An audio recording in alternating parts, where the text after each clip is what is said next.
Yep. Good morning, everyone. Lovely to see you all.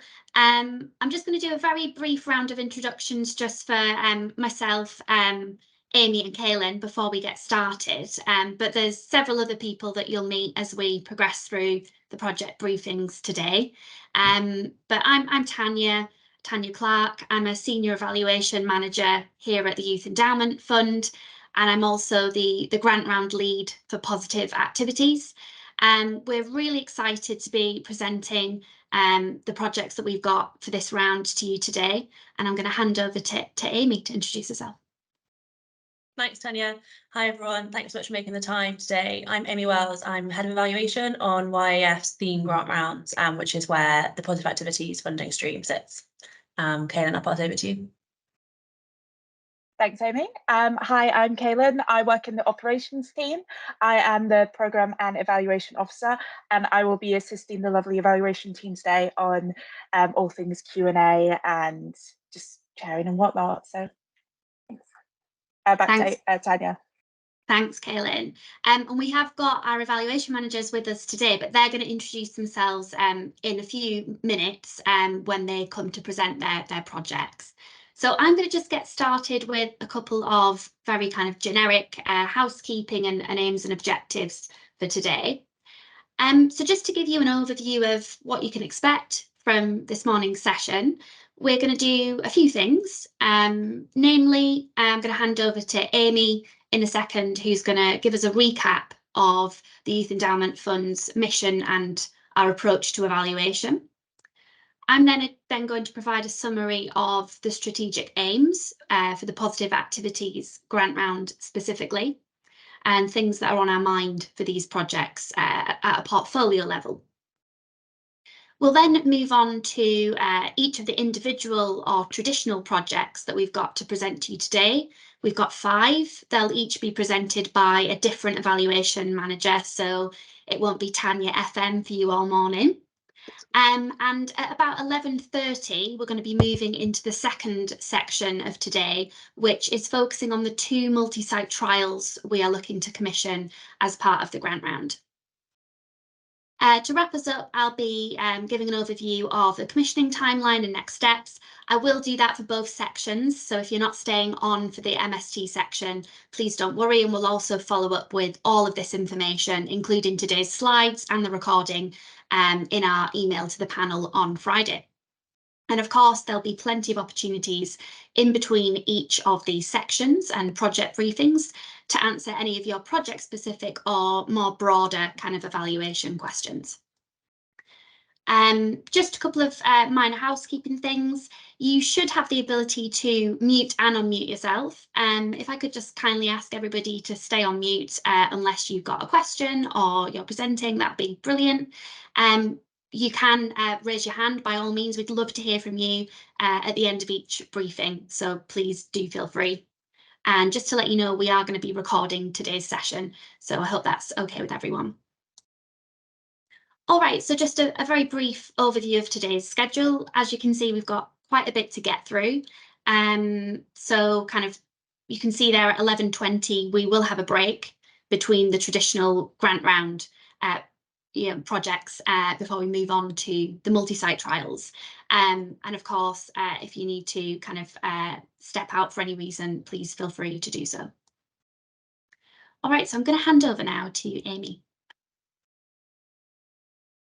Thanks, Tanya. So I think this will be familiar to quite a lot of you by now, but just really quickly, who are we as YF? So we were set up in 2019 with a £200 million endowment from the Home Office with a mission to prevent children and young people becoming involved in violence. And we do that by finding out what works and building a movement to put this knowledge into practice. And I think that's kind of displayed kind of with our strategy here, which kind of shows kind of how we aim to achieve that mission. The bit that we'll focus on today is obviously around funding good work and finding out what works through our evaluations. I think it is worth touching on this at the start of this as well, as YEF's commitment to race equity. So we know that children from Black, Asian, and other minority ethnic backgrounds are significantly overrepresented at all stages in the youth justice system. And this means that we can't, as YF, achieve our mission without taking race equity really, really seriously. To achieve our mission, we need to challenge the role that racism plays in children and young people's experiences of justice, education, access to support. And on our website, you can find much more information on our objectives around race equity. And those of you who have worked with us before, I know this will be very familiar to you as well, and you'll see this coming through really strongly in the descriptions of the projects and in the way that we commission our evaluations as well. And it means that all evaluations must be designed in a culturally sensitive, inclusive and equitable way. Just wanted again to touch on our approach to evaluation. And again, apologies if this is if some of you have heard this a few times by now. So this slide, again, we've used kind of for 4 years now, and it is drawn from Early Intervention Foundation as was. So their 10 steps for evaluation success guide. It's heavily informed our approach to evaluation. So as a What Works Centre, we're very much looking to fund impact evaluations. And again, as a time limited fund, we're only around for 10 years, we've already kind of have 4 of them. We're keen to produce evaluation results as fast as possible. So with that in mind, our aim is very much to start at step 6, maybe 5 on this 10 steps model to really get into impact evaluation as quickly as possible. You'll see when you get out of the specifications and further details on Friday, we've got plenty of resources for evaluators. We've got detailed guidance on a range of issues, and we really do encourage you to take a read of this as you develop proposals, thinking especially about kind of our guidance on cost and kind of the data archive and the requirements there. I think it's fair to say as well that as a fund, YF, we are relatively prescriptive about in our approach to evaluation. And so I just also really encourage you all to read kind of our approach to evaluation document that will be circulated with all the specifications that come out on Friday, which just I think provides further detail, like some of the parameters that we're working within around outcome, sample size, design, things like that. And always happy kind of to have follow-up calls, chat anything through if that's helpful. I think, again, this is definitely worth touching on. There are 2 different models of evaluation, typically. I think in model 1, we sometimes see that the project and evaluation are seen as quite separate elements, whereas in model 2, kind of the project and evaluation are seen as 2 equally important elements of one whole. And I think it's definitely fair to say that it's within model 2 that YF works. And you see from the time that we start the commissioning, we pair evaluators and projects together kind of at the very start of the process. We would expect kind of some changes to project delivery to kind of help make an impact evaluation possible, kind of in difference to kind of evaluating the project as is. So I think that's kind of a key distinction to make.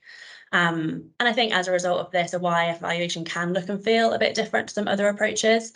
But we're so excited to work with all our evaluators and projects in this way, because we just do truly believe that it's the best way of generating high quality information of what works. Last few slides from me, I just wanted to say a few words on like our overall approach to funding evaluations as well, because we are especially conscious that many of the academic teams in our panel will have more experience of working with research council funding, and we do think it is important to be clear on kind of the main difference with What Works Centre funding. So we've intentionally painted this in quite primary colours, but hopefully it's helpful to kind of outline the difference between us and research council funding. So we are an independent charity. Like I said, we've got an endowment over a fixed period of 10 years. And this means that unlike with research council funding, we can't provide full economic costing. So we can provide direct project costs with minimum overheads. And we also fund both intervention and evaluation costs as opposed to just research costs. Like I said, kind of in our commissioning model, we have kind of this upfront assessment period and this co-design phase where we do pair the projects and evaluate together very early on.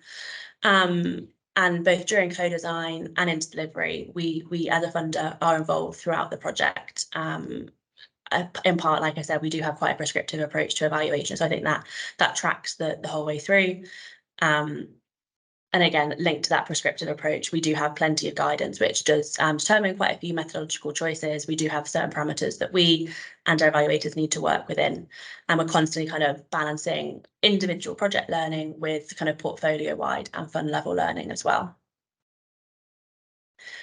Like I mentioned previously, our expectation is that the initial project proposal that you have might change during the co-design process to accommodate evaluation. So that very much is our expectation. So I think it's fairly rare that we evaluate a project exactly as is with no changes made during that co-design process.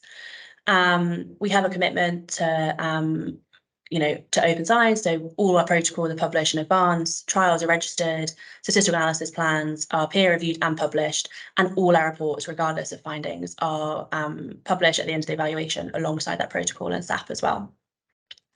And again, just on the publishing, we do commit to publishing our funded report first and academic publications second. And I think that is it from me. Tanya, over to you. Thanks, Amy, that's great. So I'm just going to give a very brief introduction to this grant round, Positive Activities, and building on the kind of foundations of evaluation there that Amy's just set out. So Positive Activities, what is it that we're actually aiming to answer in this grant round in terms of the overarching research question? And I've just put that up on your screen. So we're trying to answer the question, do positive activities, defined as sport, the arts and wilderness and adventure activities, lead to improved violent offending outcomes for children and young people, primarily aged 10 to 18, who are at high risk of being affected by violence, offending, and/or exploitation? So hopefully that doesn't come as too much of a surprise to you. As you know, we're set up to prevent young people from becoming involved in violence. And so you might ask the question, well, why positive activities? And I'm going to move on to that in a second. Just first to kind of define what our primary outcomes are for this round. There's a whole host of primary outcomes that YF are interested in, and you can find these on our outcomes framework. But in this round specifically, we're looking at two different outcomes predominantly. Namely, we've got behavioural difficulties. This is particularly an outcome that we're interested in looking at when it comes to secondary level cohorts. And I am going to define what we mean by a secondary level cohort in a couple of moments. But what we mean by behavioural difficulties, we're particularly interested in externalising behaviours, as you may already know. And how we understand this is a young person's distress or needs expressed through behaviours that are generally categorised as disruptive or aggressive. So that's what we mean there. And we're also interested in this grant round in violent and non-violent offending behaviours. And we're particularly interested in measuring this when the cohort of young people that an intervention is being delivered to is certainly those tertiary level cohorts. So young people who are already known to be involved in crime. So known to police, for example, or in youth offending teams. I will provide a more accurate kind of definition in a second. But we might also be interested in looking at likelihood of offending, of becoming involved in offending for kind of the upper secondary end of that cohort. And when we talk about violent crime versus non-violent crime, just to give you an understanding of that. So when we're talking about violent crime, we're referring to criminal acts involving harm against another person. So that may involve assault, robbery using threat or force, or indeed homicide. When we're talking about non-violent crime, we're referring to criminal acts that don't involve violence against another person. So things like shoplifting, graffitiing, selling illegal drugs, that kind of behaviour. Now, I alluded earlier to, why positive activities? Why do we think that it's important to research this? Well, we know that positive activities, including sports, arts, wilderness and adventure activities, are happening in the sector, in the youth sector. They're often used in, pupil referral units, alternative provision settings. And obviously there's a whole literature on positive youth development. So using activities as a means to divert young people away from harmful activities and really investing in them as individuals and giving them a reason to focus on something else. Just to give a very brief definition of how we define positive activities, we are interested in activities purely for their own good, where they're delivered as a standalone activity. But we are also interested in how activities can be used as a hook to engage young people in additional beneficial interventions. So this may be things like therapies, mentoring, skills development, or signposting to other kind of statutory services that could be of help to them. And you'll see in our portfolio today, we've got a range of standalone and hook projects that we're looking to commission. So the activities that we're looking at, they must be delivered primarily to young people aged 10 to 18. And as I mentioned, they're focused on reducing behavioural difficulties or violent and non-violent offending behaviours. So what does the existing evidence say about these three types of activities? And how is this commissioning of these evaluations going to contribute to the knowledge? So from our toolkit, I've just pulled out a few kind of findings from systematic reviews that we've commissioned.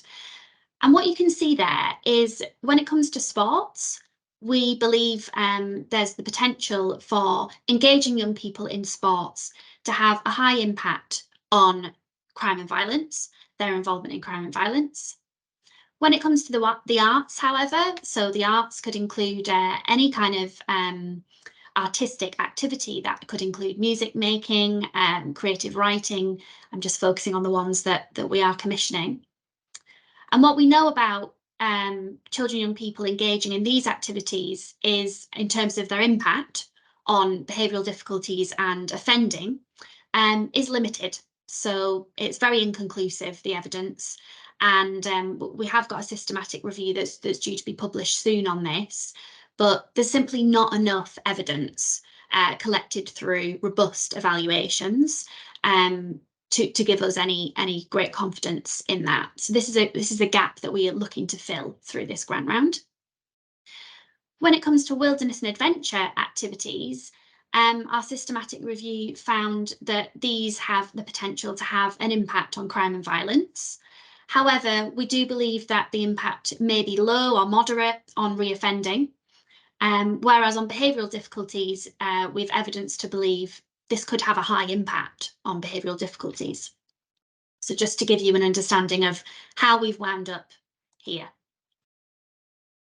Now, of course, one of the things we're interested as a what work centre is not only, does X lead to Y, but, how? So what are the mediating mechanisms? How is it that one engagement in one activity could lead a young person to experience fewer behavioural difficulties, for example? And these are the key secondary outcomes that we've identified as being most pertinent, we think, to this grant round. Please do have a look at our outcomes framework if you're interested in seeing how these are defined by us for the purpose of our evaluations. But as you can see there, we think that some of the mechanisms at play here might have something to do with personal development, improving young people's self-esteem, for example, or helping them build a more positive pro-social identity. Could engaging them in activities lead to a change in these secondary outcomes and therefore lead to a reduction in their involvement in violence and crime? And you will see these secondary outcomes talked about by our evaluation managers, who I'm going to hand over to in a second. All right, so I mentioned earlier that we're interested in activities that are delivered in their own right as a standalone activity. And we're also interested in them being delivered as a hook used to engage the young person in additional services. And something else that I've alluded to at the beginning is for this grant round, we are going to be commissioning 2 sports multi-site trials. And please correct my typo on this slide, because one of those is a sports standalone activity, that's street games, and the other is a sports as a hook multi-site trial, that is Alliance for Sport. So if you're interested in learning more about those MST opportunities, please do hang on until the last part of today's session, which will start at 11:30. So what, in terms of the cohort of young people, who is it that we are aiming to target? Very early on in our scoping for the Positive Activities grant round, it became clear to us that we really wanted to focus not on a universal provision of these activities. I'm sure that art, sports, wilderness and adventure can have benefit for any young person. But for us, it was really important that we're looking at two main groups of young people, namely young people who are already involved in the youth justice system. Now, this might be in custodial settings, young people who are serving a sentence and actually living in a youth custody setting or a youth offending institution. Or it could be in a community-based setting through youth offending teams where they're serving out a kind of community sentence or work following some sort of reprimand. So we refer to these young people as being of a tertiary level of need. But we're also interested in working with young people of a secondary level of need. Now, this is where it's quite a big kind of group, a big cohort that really you'll see in a second. We would like to really interrogate and think about eligibility criteria when it comes to projects that are aiming to work with this group in particular. So a secondary level of need might include young people who, for individual, familial or geographical reasons, are affected by violence and crime. This is also referred to as, youth violence hotspots, areas or regions of the UK that have particular trouble when it comes to young people engaging in violence and crime. We're also interested in young people who are affiliated with groups who are involved in violence and crime. Being excluded from school, we know, is a big risk factor for young people becoming involved in violence and crime. So young people who have been referred to pupil referral units, they have been excluded from school and referred to alternative provision settings, are certainly young people we want to be working with. And finally, young people who are affected by exploitation, either as perpetrators or victims, and this could include serious violence, criminal or sexual exploitation. I'm going to pick up on this a little bit later, but that's what we mean by tertiary and secondary level of need. And if anybody's got any questions about this, I will pause in about 5 minutes. Okay, so what projects are we looking to commission today? As you can see there, we've got 5 individual projects as part of the traditional round that we're looking to commission. And we're looking to commission 2 sports multi-site trials in addition to this. What you'll notice there is of the 5 projects we're looking to commission, whereas one of them, Lagio Rugby Works, is purely a secondary cohort. I'll let Francisco elaborate on that later. We've got another, the National Literacy Trust, that is purely a tertiary cohort. That is an intervention that's delivered in youth custody. We've got 3 there, plus the 2 multi-site trials, that requires further refinement, working together with the project to look at the cohorts that they're looking to engage, because there's currently a blended level of need.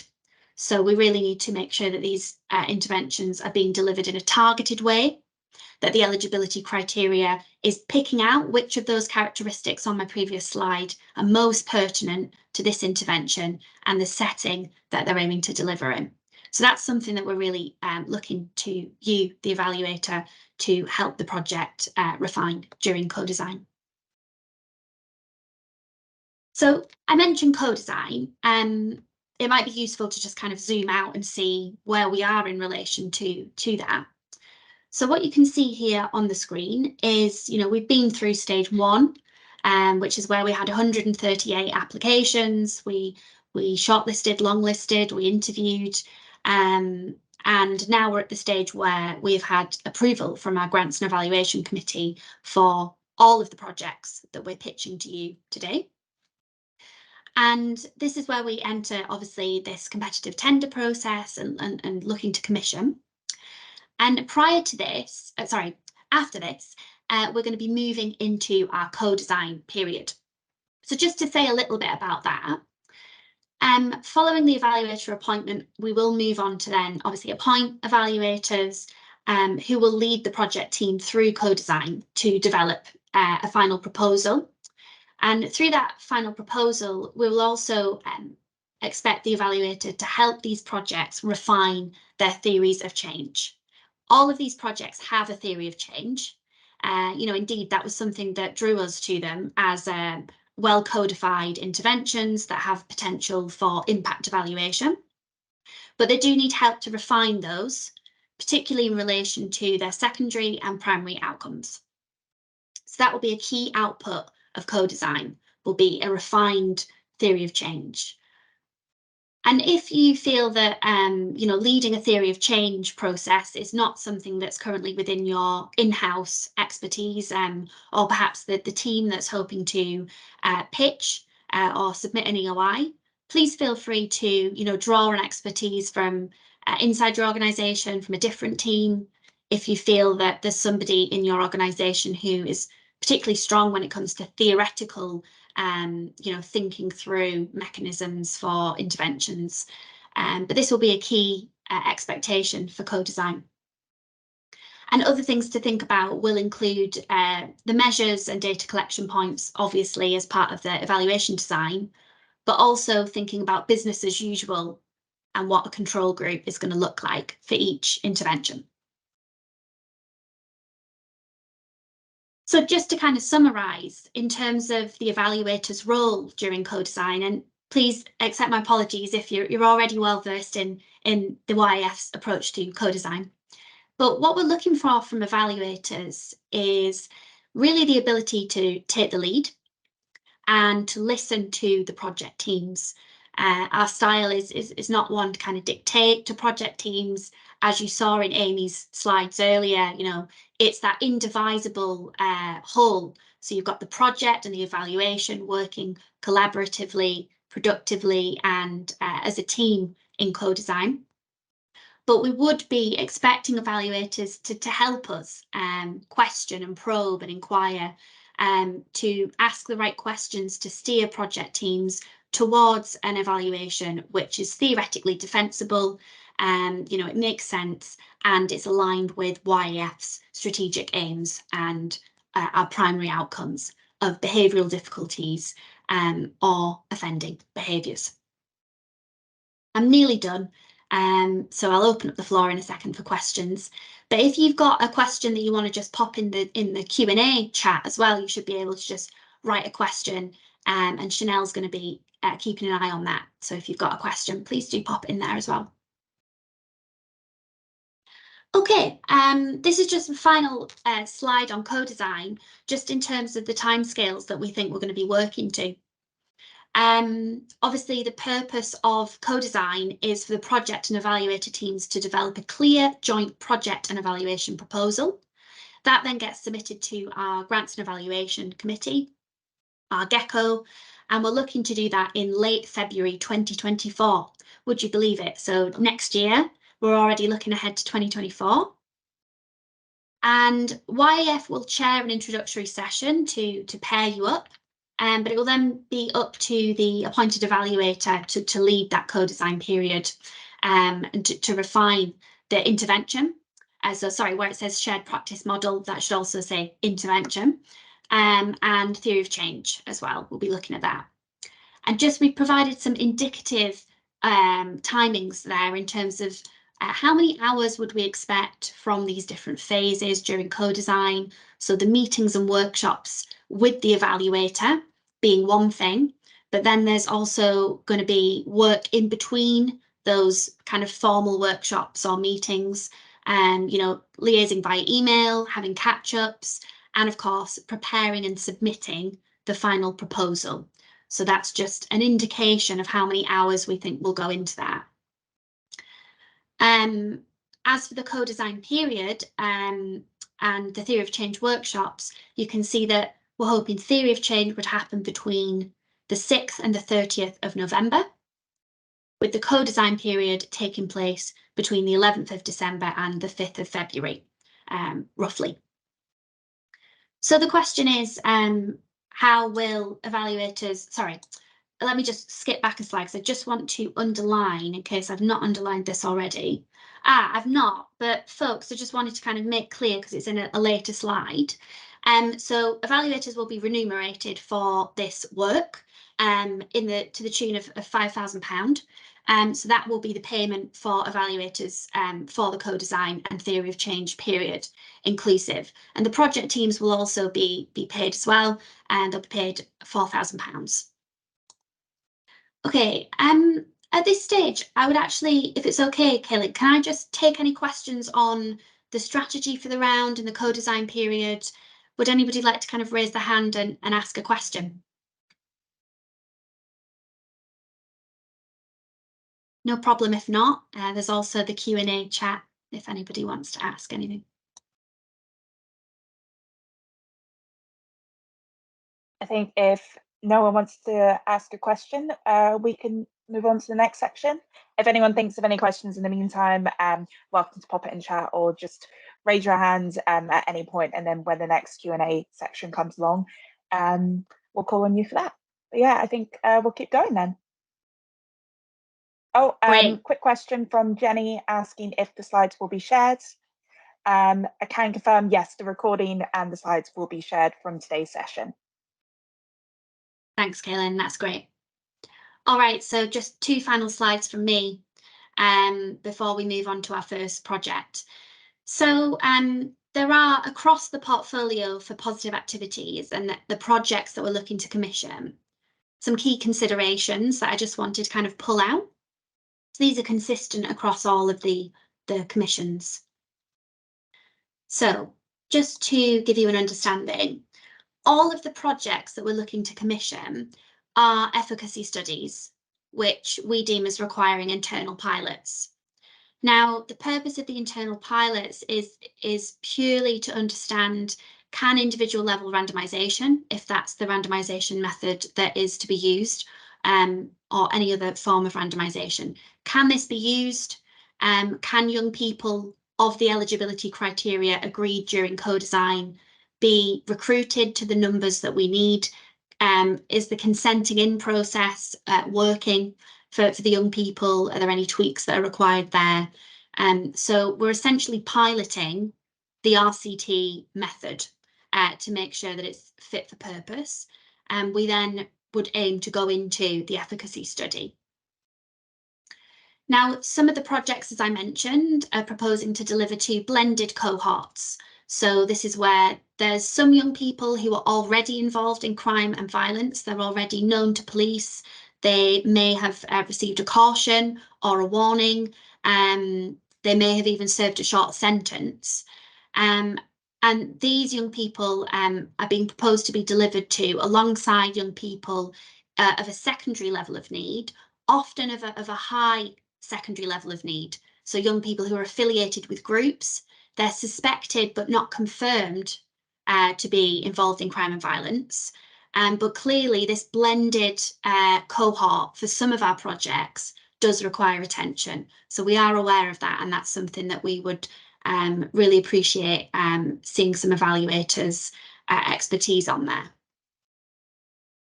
The delivery organisations in this grant round do have a higher potential for reach, and the reason being we've kind of baked into our application process kind of minimum requirements for projects. We had a screening questionnaire that was used before they were able to apply. And what this means is for each project being pitched today, we can provide predictive maximum numbers of young people that these projects can reach to over the period of the evaluation time that we're proposing for each project. With this in mind, we do require evaluators to conduct power calculations, detailed power calculations, bearing in mind the cohort level of need and the primary outcome to be targeted. And this is the final slide from me. it's useful to know that all of the organisations delivering have some experience of evaluation. Some of them have already experienced being involved in external evaluation, so of this project or other projects they've delivered. Some of them have internal research teams who do their own internal evaluation, monitoring, and have conducted their own feasibility work of these interventions. And they're at the stage where they've got a strong appetite for more robust evidence through impact evaluation. They're very passionate about this. So they're all really keen to work with the evaluator. This said, we will still need evaluators to work with projects in collaboration, keeping regular contact with them and helping them manage the project and evaluation, including, a detailed evaluation plan and regular monitoring to make sure that they're reaching the numbers that we need to reach based on the power calculations. Just two final things for me.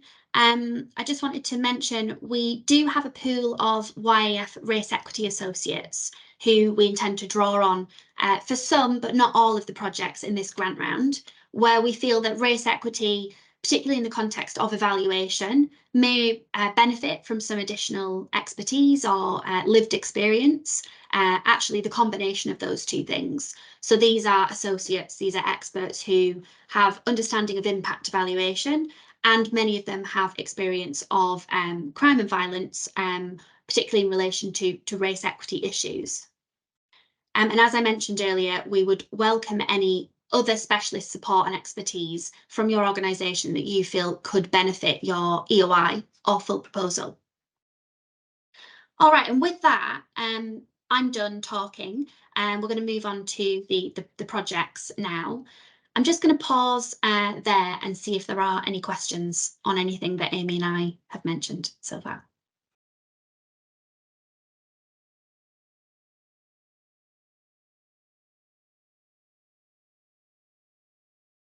I don't think there are by the looks of things. Please do use the Q&A chat throughout, though, if you do come up with a question there.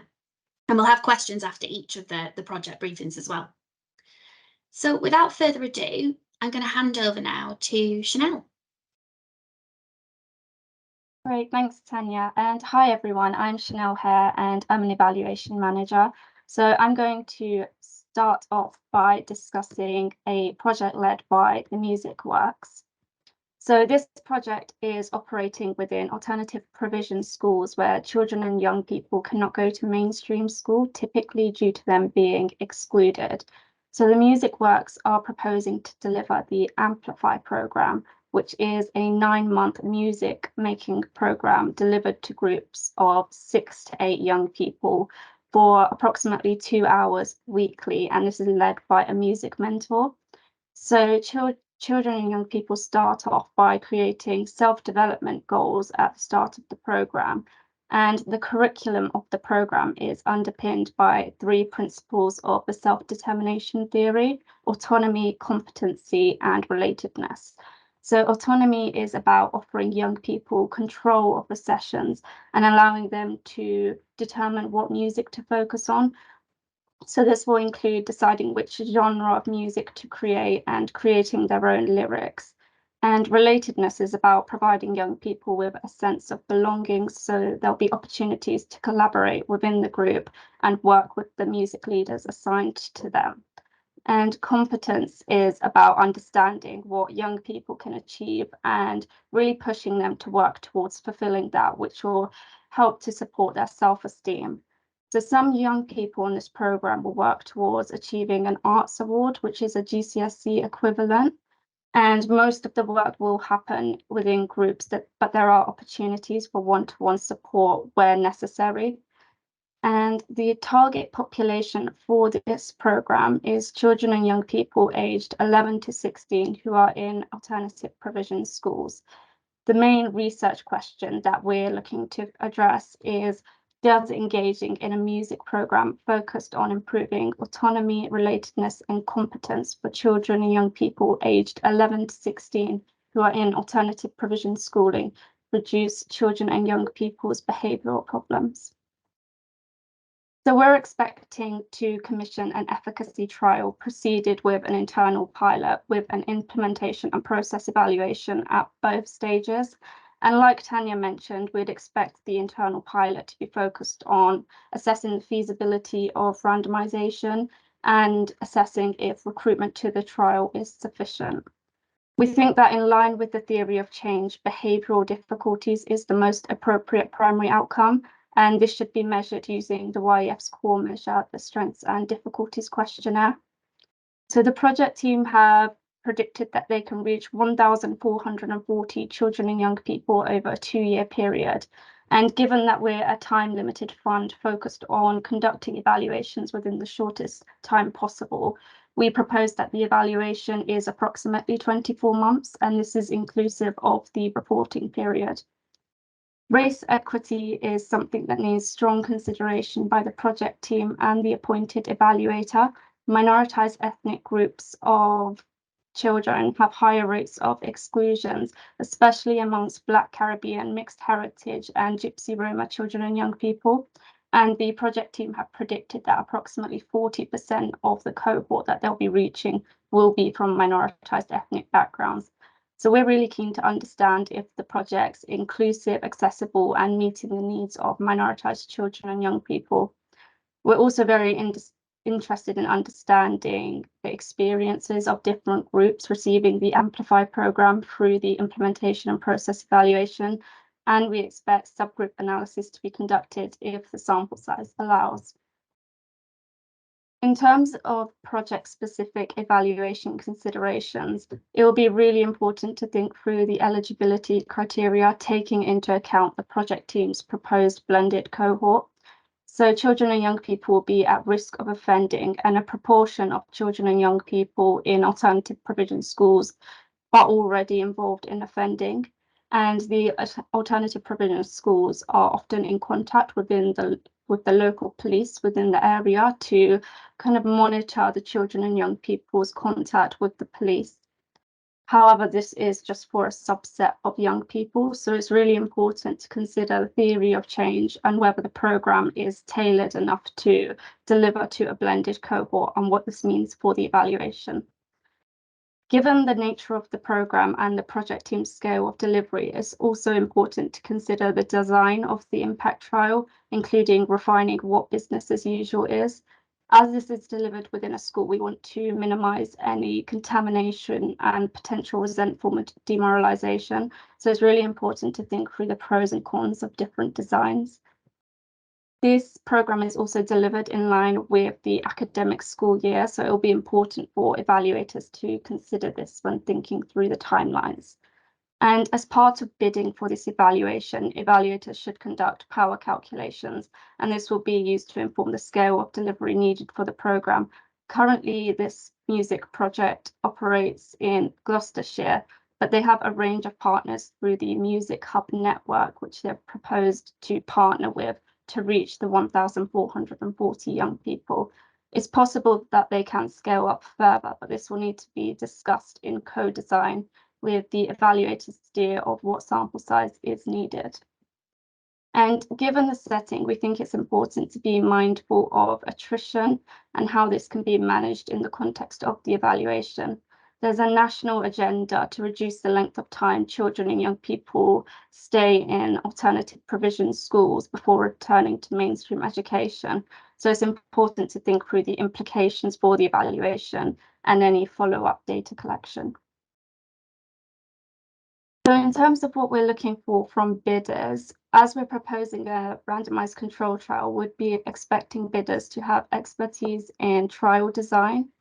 Subject knowledge on alternative provision schools and how they operate is important, and it would be great to have a bidder who's designed an evaluation within alternative provision schools, but this is desirable rather than essential.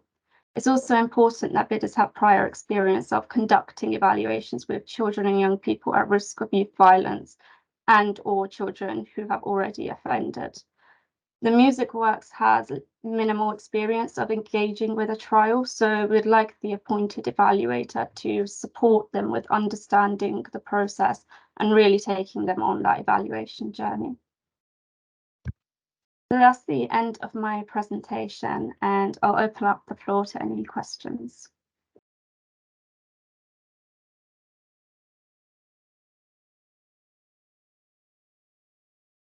Just having a look, see if we've got any. I think Tanya's already been on it answering questions in the meeting chat.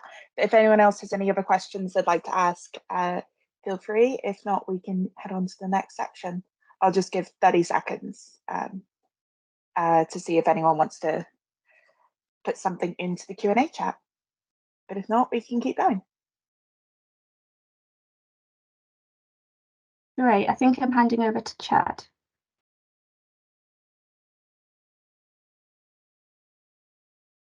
Thanks, Chanel. Hi, everyone. I'll be presenting the Chrysalis project, which is the grantee is, the applicant is Ingeus UK. So the Chrysalis project is a group-based wilderness and adventure program delivered to young people who are at risk of or involved in youth offending. The aim to reduce violent offending. So currently, the program runs for 4 to 7 months, depending on the gap between the initial contact and when the residential activity is scheduled. As will be discussed shortly, the program duration will be subject to refinement during co-design. Currently, the program runs as follows. The first month would be the initial contact with the young people and the parents. And the second and third month, we'll have a 1-day outdoor taster session, followed by a re-residential check. The fourth month is when the 5-day, 4-night residential will take place, and where they will engage in outdoor activities and reflective sessions delivered by staff with lived experience who will discuss topics on mental health and positive relationships, among other things. So after the residential takes place, a graduation event will occur, and 4 weeks after that, there will be 2 follow-up mentoring sessions offered with discussions around any further needs, and this could include referral to any additional provision. So the main research question to address would be, to what extent is a wilderness and adventure therapy program delivered to youth at risk and involved in youth violence, focused on developing pro-social skills and reducing antisocial behavior, an effective approach to reducing violent offending?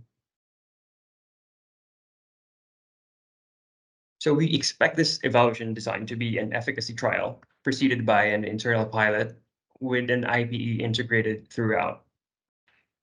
The indicative duration of the evaluation would be 21 months, and this would be inclusive of the review period in between the 2 trials and an analysis and reporting period. The indicative primary outcome would be to reduce violent offending. The estimated sample size is 1,000. So Ingeus estimates that 20% of the sample would be recruited through justice-related channels. The majority will be recruited through mainstream and non-mainstream schools and high-crime hotspots. As Tanya mentioned earlier, it will be important to explore during co-design any potential reach to reach a higher number of young people already engaged in the youth justice system, given that offending is a likely primary outcome. With regards to ready considerations, the estimate that more than a third of the overall sample would be from underserved communities. 13% have SEND, and about 5% are looked after young people. We are very interested in exploring experiences of different subgroups and identifying barriers for participation and retention through the IPE. And we would also like to determine if whether the project is inclusive, it's accessible, and is meeting the needs of diverse groups.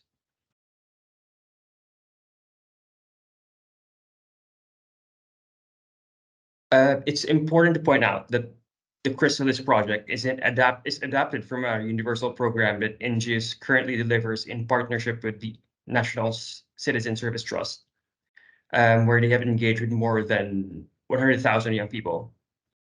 However, for this project, we've asked them to work separately from the NCS because in their proposal, they were proposing to use the current model as a control group.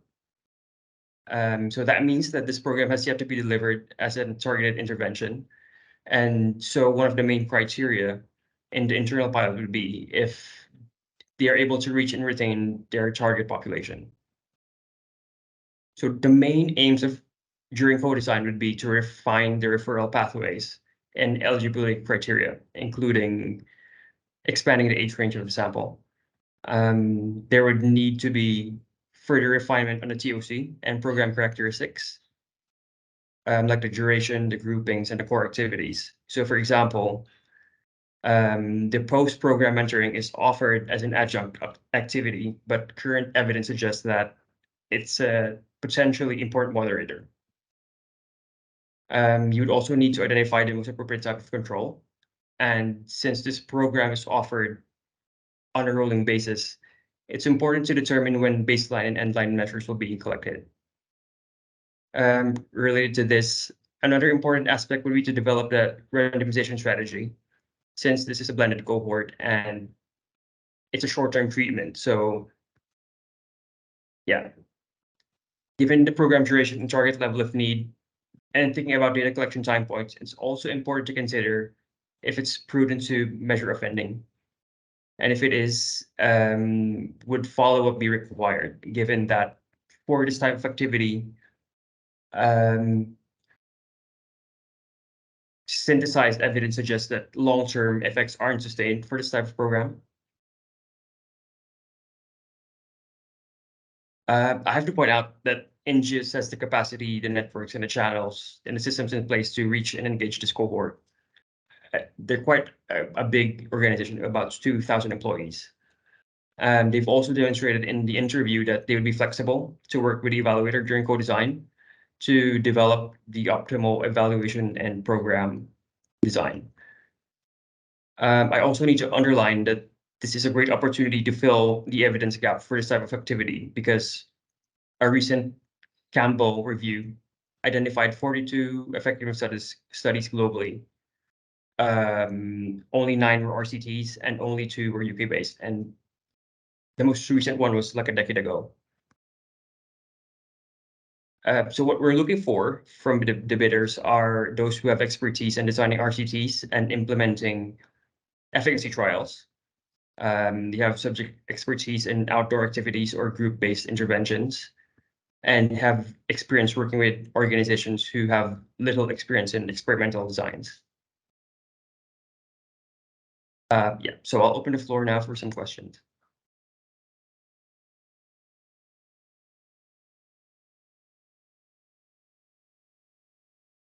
Excellent, thank you, Chad. Has anybody got any questions? We'd love to hear from you as well. We'd love to hear your voice if you wanted to like put your hand up and unmute yourself, or if you would like to write a question in the chat, please feel free to do that as well. Just give it 30 seconds, because sometimes we need some percolation time.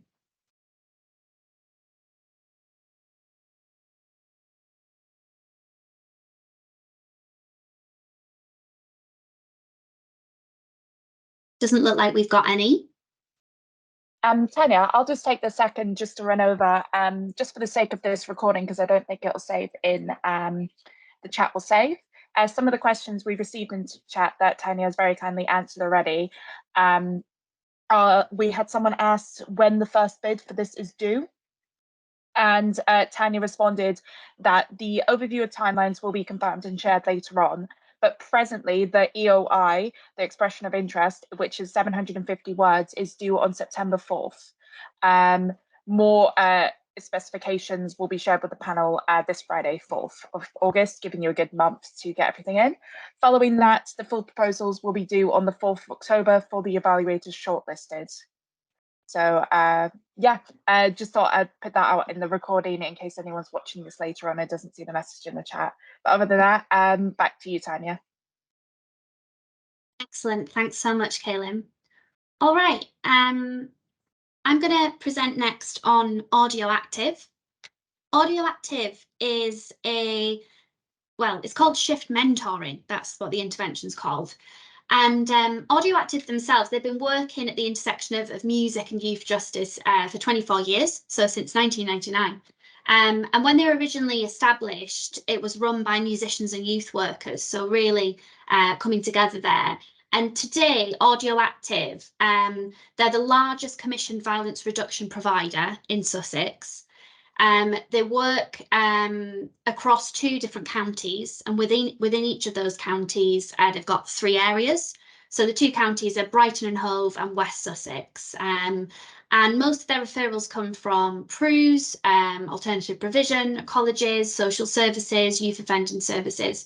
So as you can tell, they've got a really extensive reach there. In terms of the project itself, it's an arts as a hook intervention, which is music mentoring. And specifically, it's delivered over 6 months through one-to-one weekly music mentoring sessions. And these are delivered by trauma-informed artist mentors. So these are typically youth workers, folks from social work backgrounds who have received, comprehensive child-centered training in safeguarding, child protection, etc. They also have a passion themselves for music and the power of music to kind of transform people's lives.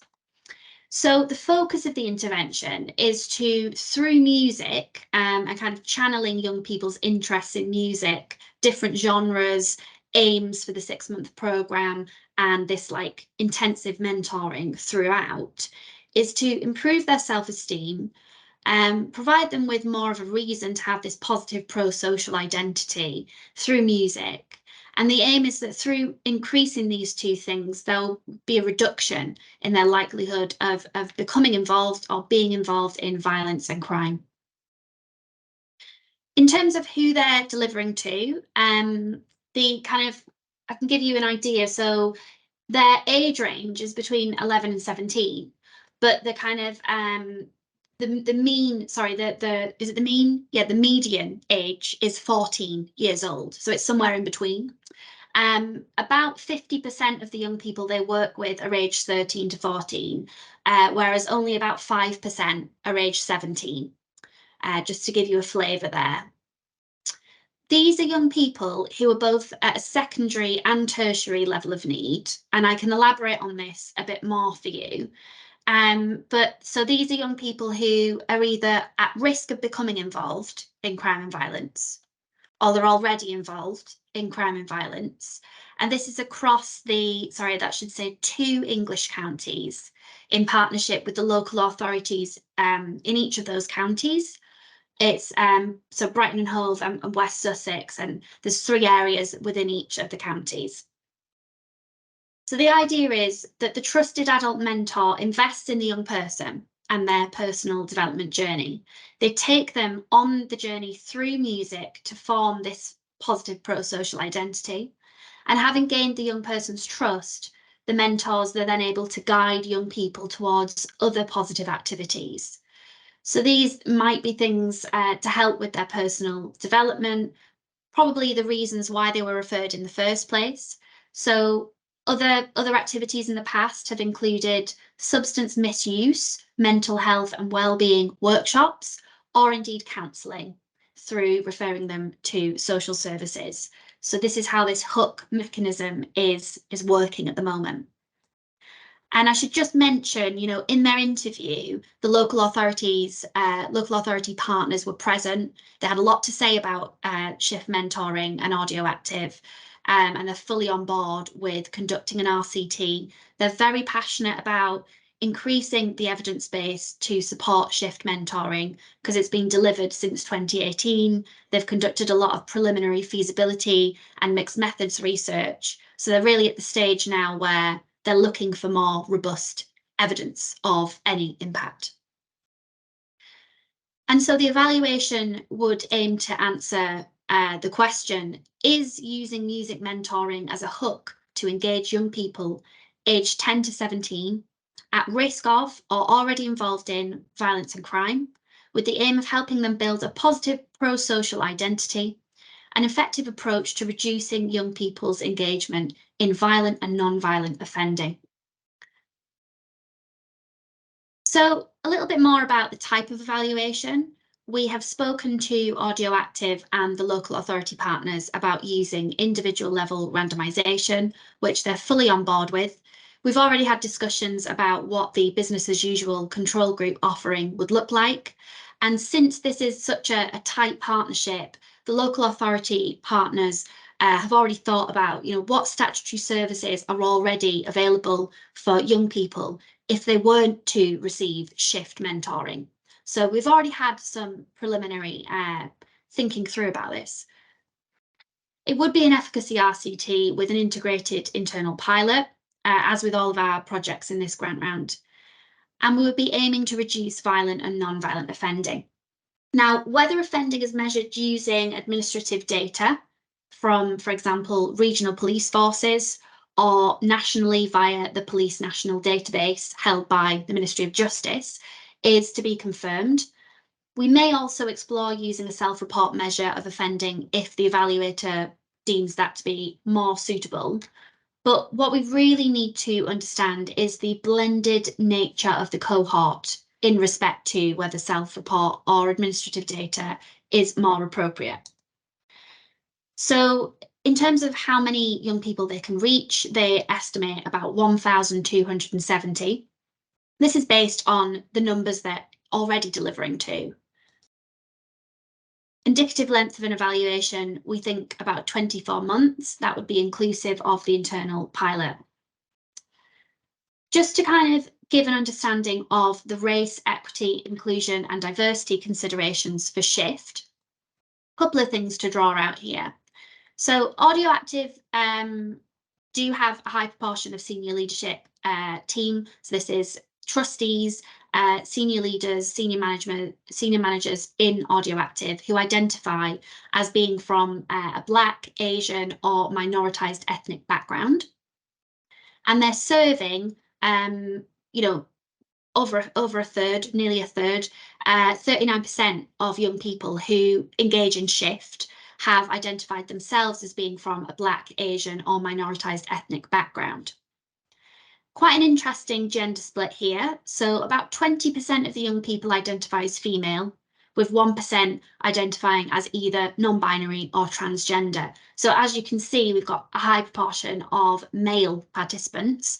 So thinking about what this means also in relation to intersectionality, thinking about, young men from, for example, young Black men, of which there's a high proportion. To be specific, there are 9% identifying as Black, Black Caribbean, Black African or Black British. 13% of young people identify as belonging to a mixed or multiple ethnic group. 10% identify as being from an other ethnic group. And approximately 8% identify as being from an Asian or Asian British background. It should be noted as well, they're experts in this, but 9% of young people have special educational need or a disability. And they're really, really great at, making sure the sessions are accessible for those young people. But we need to be thinking in the evaluation context about the affordances of the sample when it comes to subgroup analysis and making sure we really understand whether this intervention works for whom and why. So just to give an understanding of what I think the key considerations are for shift. We do need to do some more work, as I mentioned, on how offending should be measured, whether this should be through administrative data or self-report. And just to elaborate on the cohort, so the data collected by Sussex Violence and Reduction Partnership Unit this year suggested that of the young people engaged in shift, while only 6% were referred from youth offending teams, i.e. they're already involved in crime and violence, the actual proportion of young people suspected to already be involved in some sort of criminal activity is 36%. So we can start to see how referrals are not the only way of understanding the level of need here. 2% had been confirmed as already having committed a crime of some form and being integrated back into the community. I think a key consideration here is thinking about ways to increase the number of young people referred to shift through youth offending teams. They're very keen to do that, the local authority partners, but really increasing the number of young people of that tertiary level of need who are engaging with the programme, especially as the primary outcome will be offending. And what are the key theoretical mechanisms of change? In their theory of change to date, they mention self-esteem and a positive pro-social identity. But I think there's a question around which of these secondary outcomes should be measured and why. And finally, the challenges that need to be considered as part of co-design. I mentioned already what the business as usual offering should be. They've agreed that this will be a non-arts offering, so it'll be statutory services. And I've already mentioned the point there around increasing the proportion of referrals from youth offending teams. It's really interesting, the recent government stats on this. So there's, thousands of young people in youth offending teams. So reaching them and really understanding, how do we access these young people? How do we consent them into robust evaluation will be key for this project.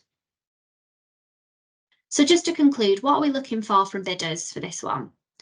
Well, collaboration will be key here. As I mentioned, there's the 2 local authorities, there's a large reach, they're established in 1999, they're really at the cusp of, gaining some robust impact evaluation evidence. They're really passionate about this. They've just finished a external evaluation that was commissioned by the Sussex Violence Reduction Unit with the National Children's Bureau. So that report will be available to read for any interested bidders, which was a mixed methods report on shift.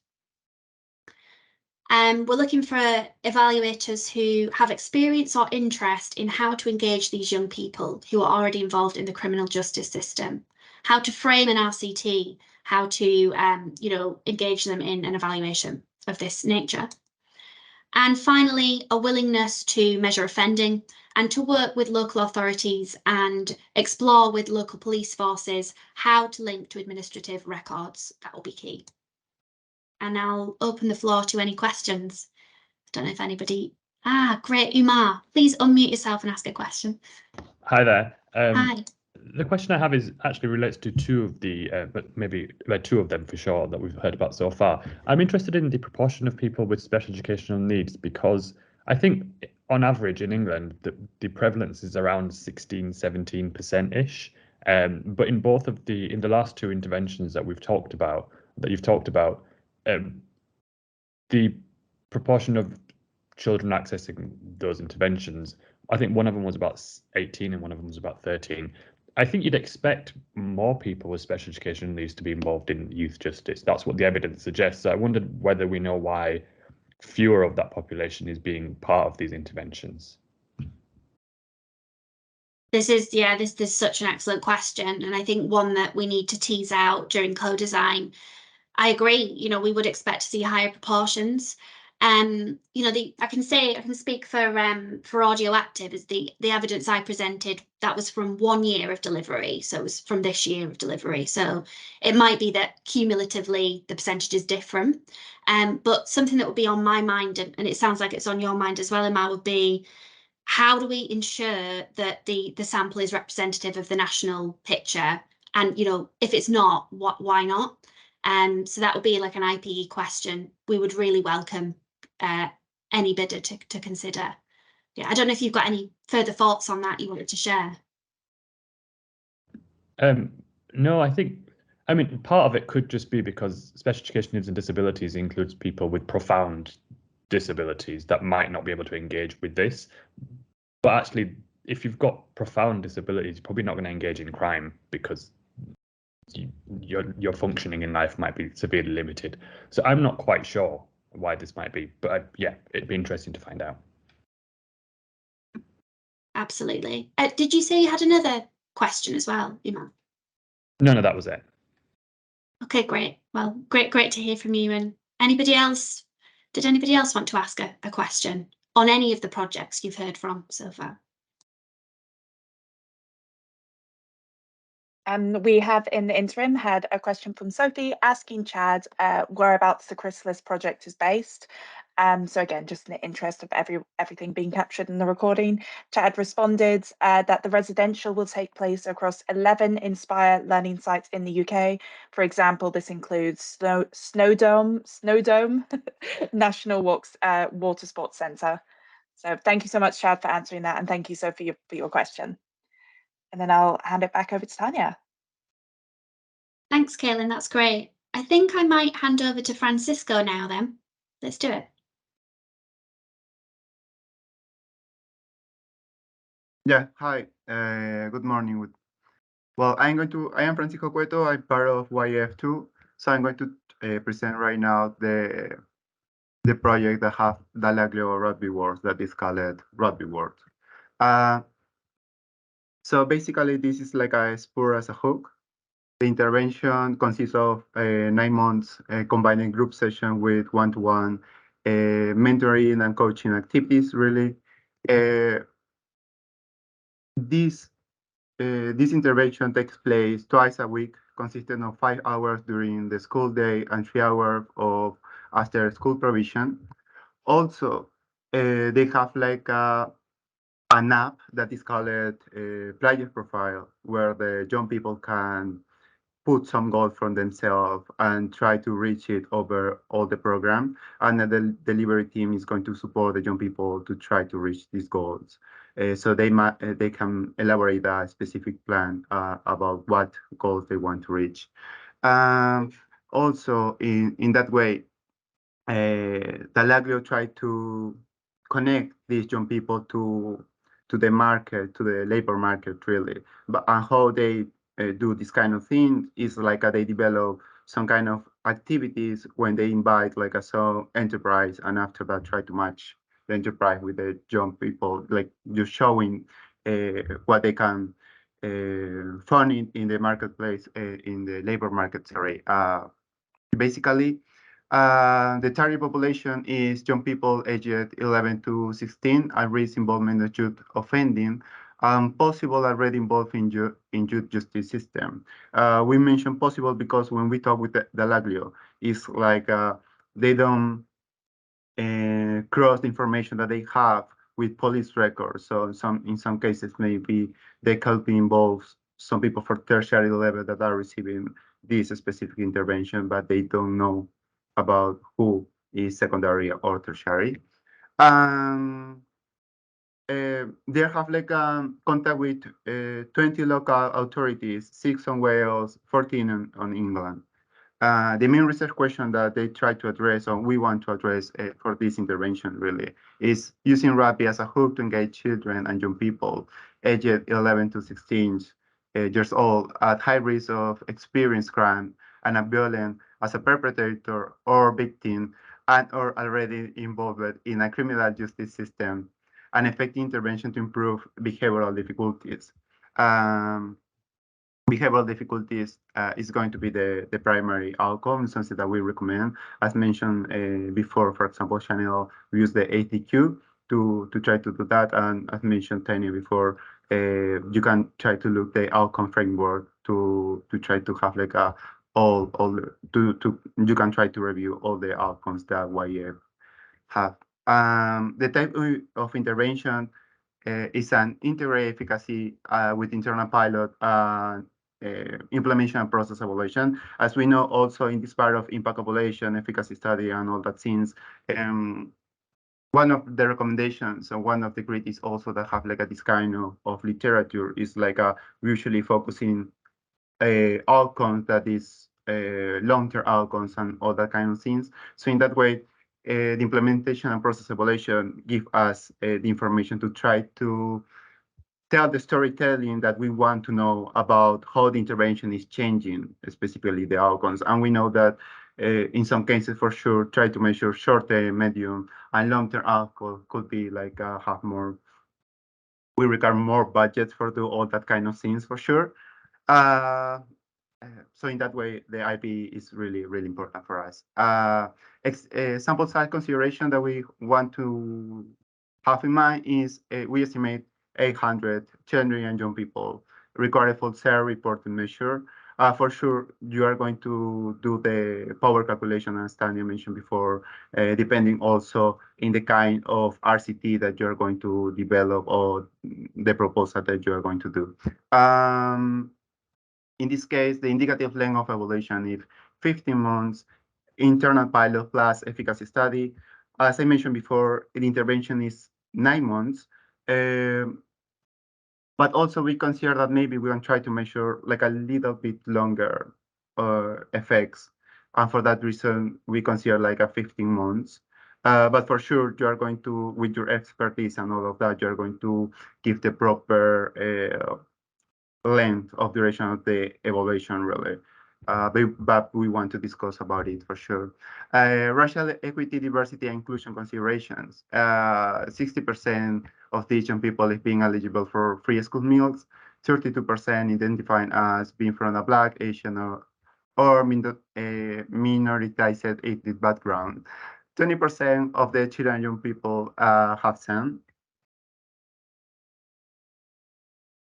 Another project specific evaluation consideration, as I mentioned before, is about the RCT approach. So in this case, this intervention is given in the alternative provision schools in IPAs. So we know that, for example, if we follow a cluster approach, we require more sample than if for individual approach. But for sure, and this for sure depends on the intra-cluster correlation, the heterogeneity or homogeneity that have inside the cluster, right? So in that way, we want that you can discuss about what are the pros and cons for each approach, and maybe the trade-off, why you pick one of these instead of the other one. So that is very important for us. Defining business as usual, that is a very key component for an RCT. So in that way, maybe a non-sport service, maybe motivational message to be part of the project. In this sense, for example, when we think about positive activities, also sports and other kind of things, maybe people or young people that involved in positive activities can be more motivation than another ones. And for that reason, you have like some bias. So in that way, maybe try to use, I don't know, this is just thought about, for example, some kind of behavioral alternative in the message that we send to the control group, for example, to try to have like to reach more people, or maybe don't lose attrition. This is over despite all of the time of the evaluation. Maybe a reduced version of the intervention, really. Maybe this is a sports as a whole, but maybe the other ones or the BAO could be just a reduced version for 1 hour of rugby in this case. But it's something that we want that you can discuss about what is the best approach in this case, really, for business as usual. Examination of impact of subgroups. For sure, you have like the no sample. We know that always is about sample and subgroup analysis. So it is that possible. We are interested to have like some heterogeneous effects about ethnicity, sex of birth, geographical location, maybe because I explained to you about this thing of that this intervention is in Wales and England. Secondary versus tertiary level of need. If, as I mentioned to you, maybe in this case, they can match cross the information that they have for the young people with the police. Well, the aims of the project during the theory exchange work that we want to focus is refine the theory exchange in this case. What are the outcomes? So in this case, for example, secondary outcomes that they need to reach.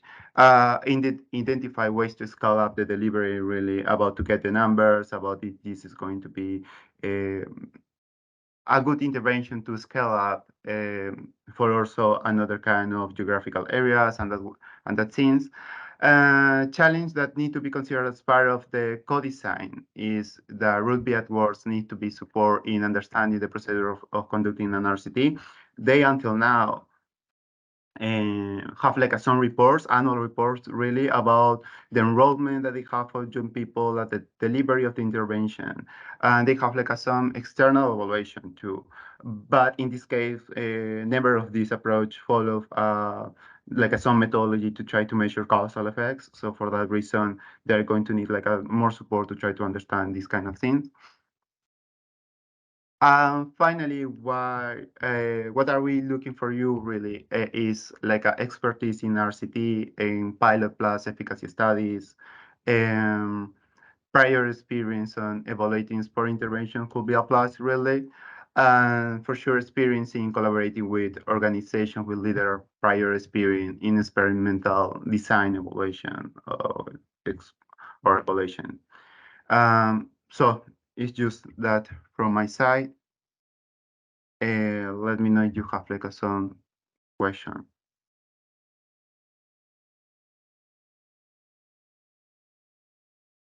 Yes, Susan.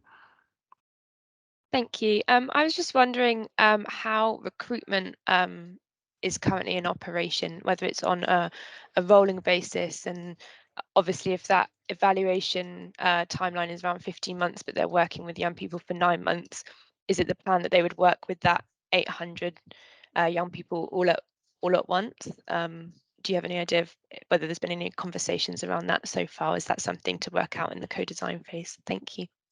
Yeah, until now they reach out approximately 1,500 children and young people, despite all the IPs that they are working on. Yeah, basically this is the number.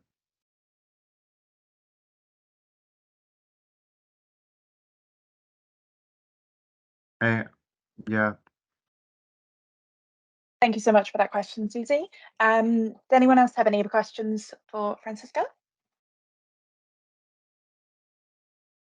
If you do, as always, you can pop them in the chat and he'll be around to answer the questions later as well. If not, we're doing really good on time, but we can move on to the next section with Tanya, if that works for you, Tanya. Yeah, sounds great. Thanks very much, Francisco. All right, so we're moving on now to our final traditional grant round project. So of our 5 individual projects we're commissioning, and we're moving on to the National Literacy Trust's New Chapters project. Now, New Chapters, it's a standalone arts-based creative writing programme, and it's delivered to children and young people, although I caveat that because it's delivered in a youth custody setting where of the young people in youth custody, 98% are known to identify as male. So it's actually a programme that's delivered to boys and young men. And the project started in 2018 when it began delivering in YOIs and prisons combined. It's currently delivered in 2 YOIs, so 2 of the 5 YOIs, youth offending institutions in the UK, namely in Cookenwood and in Feltham. And it's aiming to expand delivery to the other 3, so Park, Warrington and Wetherby. And it's been in collaboration, this has been in collaboration with the head of education for youth custody nationally, and the director of youth custody as well. So they've got kind of senior level buy-in to expand this programme to more boys and young men across the UK. So just to give you an overview then, New Chapters is a 3-month weekly group intervention. It's delivered to approximately 6 boys and young men at a time, but groups are delivered simultaneously across YOIs, multiple groups at once. So there's a certain number of full-time practitioners who deliver the programme. They are full-time National Literacy Trust trained practitioners, and they deliver the intervention together with visiting authors, the likes of Lady Unchained and other authors from different genres who have lived experience of the criminal justice system. So the practitioners have what's called keys. So that means they have full access to the secure estate, and the aim is for them to also have a desk space designated, a permanent space where they can be working in each of the YOIs for the YAF funded project. The project itself, it engages young boys and young men in literature in a way that's directed by them. So it's personally led. They choose to engage in different genres which resonate with them in terms of their individual cultures, backgrounds, their interests. And that's anything from poetry to journalism. There's also some drill poetry as well that's done there. And of course, novels and short stories as well. And the weekly groups meet, and it culminates with them having a public sharing of the writing they've produced, which is often based on their own lived experience. And this is published. It's shared in one of two ways. It's either published in an anthology. So that's what you can see on the screen there is the New Chapters anthology for 2022. But they also have the opportunity to deliver their work through spoken word, which is broadcast on National Prison Radio. They've got a collaboration with National Prison Radio and they do a takeover there. So the target population, as I mentioned, the boys and young men, the criteria is aged 15 to 18. These are young men who are serving sentences, a variety of sentences in YOIs, and I'll elaborate on eligibility criteria in my third slide, but just to give you an understanding, these are boys and young men who are serving a sentence, they're living in youth custody, and as part of their experience of youth custody, they attend school. And as part of school, New Chapters is offered as a supplementary or additional programme that some boys and young men could choose to take part in. The main research question will be, is using a standalone creative writing intervention with the aim of helping boys and young men aged 15 to 18 living in youth custody to develop a positive pro-social identity, an effective approach to reducing boys and young men's behavioural difficulties in the short term while they're living in youth custody, and their likelihood of violent or non-violent reoffending in the long term. So, the appointed evaluator would be required to consider sample size in relation to this study, particularly with regards to the reoffending measures post-release, because we'd ideally like that to be administrative data that's used there. But just to give you an understanding of the design that we anticipate for this. So this would again be an efficacy trial with an internal pilot. And as I mentioned, there will be two primary outcomes. One of the primary outcomes, which would be in the context of the main evaluation, which would be boys and young men's behavioural difficulties before, during and after the 3-month programme. Or you might consider follow-up as well for behavioural difficulties. And we would also wish to look at their reoffending rates following release from youth custody, both violent and non-violent offending. In terms of sample size based on their existing reach, now it should be mentioned again, this is based on their reach in Cookham Wood and Feltham. If they were to expand to the other 5, which is the plan, they could aim to reach 800 young people within a 24-month evaluation, and that's inclusive of control, so 800 inclusive of control. I just wanted to draw out though, one of the things for the evaluator on this project to think through is at any one time, the number of young people in all YOIs nationally is somewhere between 500 and 550 as an average. So from May, the May figures, there was 594 young people living across YOIs. So clearly thinking about the 24-month period and who's available to participate in New Chapters will be a key consideration, but we'd like to be led methodologically first in terms of power calculations, what is needed. So need to think that through. In terms of race, equity, diversity and inclusion considerations, I really want to just draw out the disproportionate number of young people identifying as Black, Asian, or being from another minoritised ethnic background in youth custody. These young people make up 50% of the young people living in youth custody, which is clearly not commensurate to the number of adolescents in the general population in the UK. To be more specific, so current figures from May 2023, 7% of young people living in youth custody identified as Asian or Asian British, 26% identified as Black or Black British, 15% identified as being of mixed ethnicity, and 2% identified as being from another minoritised ethnic background. But clearly, race equity requires some very careful consideration, and in the IPE elements of this efficacy trial and the internal pilot, we'll be really wanting to make sure that we are allowed to, again, make sure this intervention is delivered in an inclusive and racially equitable manner, but also that we're able to dive into whether this works for these boys and young men and for who and why.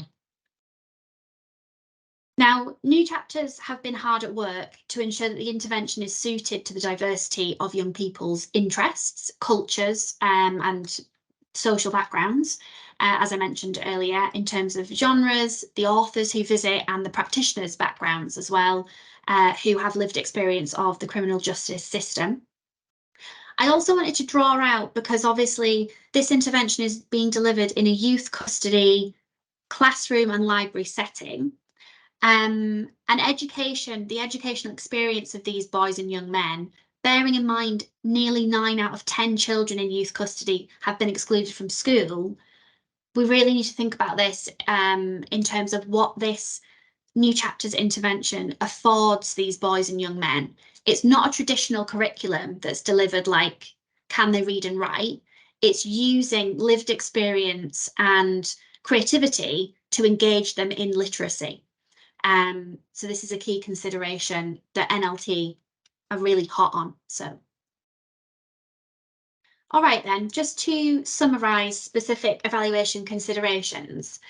There are very few RCTs that have been delivered to date in youth custody. So this is a great opportunity for whoever bids for this piece of work. The NLT are experienced providers in this space.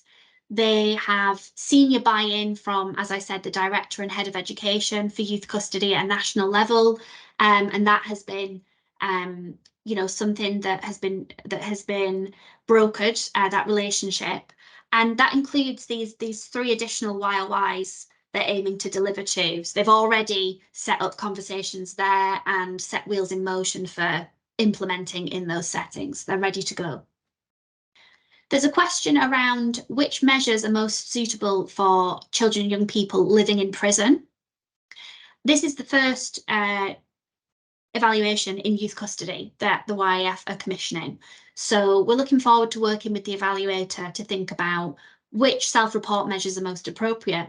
But there's also a question mark around whether using prison officer data to triangulate behavioural difficulties could be used to inform things like reliability and things like that. Of course, the young people in youth custody have to go to school. There is one exception to this, which I'll mention in a second. But what this means is we do expect attrition to be low on this programme. Simply because of the nature of the setting it's being delivered in. So the young boys, they go to school every day, unless they have a Rule 49, which I'll elaborate on now. So a Rule 49 refers to when a young person in custody is separated from the wider custody population. And this is either deemed to be in their best interests for their protection or for the protection of the other young people living in youth custody. It's usually due to their behaviour, where there's been like a violent incident. So I think special thought will need to be given to the referral and recruitment mechanisms for new chapters to ensure that, Rule 49, if this applies to some young men who are eligible, they consent into the process and then they can't participate, how can the rolling nature of the programme enable them to join the programme at a later date when their Rule 49 has expired? So just need to think through that. And something else that we'd welcome a conversation with from bidders is how the follow-up study looking at reoffending should be conducted. We would prefer the data to be collected from the MOJ for this. So just to summarise, what are we looking at? What we're looking for, rather, from bidders? So we would like somebody who has a keen interest in conducting an RCT in this new and challenging setting, which is clearly with the most vulnerable young people in the criminal justice system at the sharp end of violence and crime. We're looking for somebody with subject matter knowledge of the criminal justice system or education related or arts related interventions for children and young people. And of course, experience conducting RCTs with individual level randomization. All right, there isn't a Q&A at the end of this one, but there should be. Has anybody got any questions for me? Caitlin, go for it. Hi, thank you for that. It's really interesting. I was just wondering if you could tell us a little bit more about what you're envisaging with the follow-up process for this one, because it said basically you want Ministry of Justice administrative data essentially, and I think one of your slides said the follow-up should be considered separately. So beyond, does that mean it would be beyond that 24-month period? Because I suppose we're just thinking the kids are going to be released at different times, right? And so you'd need a be quite tricky to manage within 24 months. Yeah, absolutely. You're already thinking along the lines of, you know, what we've got in mind. So for the scale and the numbers that we need to reach, we're not anticipating that the follow-up study would necessarily be contained within the 24-month study. Within the 24 months, we'd be looking at behavioural difficulties. And I guess, as you mentioned there, any boys and young men who are being released during that time period, there would need to be the data collection linkage in place, ready to start to follow them. But to your question, Caitlin, we would be interested to see how the follow-up study should be conducted outside of the 24 months. Does that make sense? So even though the linking is taking place in the 24-month study, the actual analysis and collection of data to look at reoffending should be a separate follow-up study, and we'd be guided by bidders on that in terms of what you think would be most suitable in terms of the length of follow-up period, and how long you would need to conduct that analysis as well. Does that answer your question? Yeah, no, I think so. Thank you. And so just so I'm clear, that the idea is that we would still be producing an efficacy study report within the 24 months, and then there would be a separate follow-up report or study after that. Yeah, that's what we'd anticipate, just so that we can look at the short-term impact and we can look at the long-term impact, probably in two separate reports we envisage, but we'll be guided by bidders on that as well. Yeah. Any other questions about new chapters?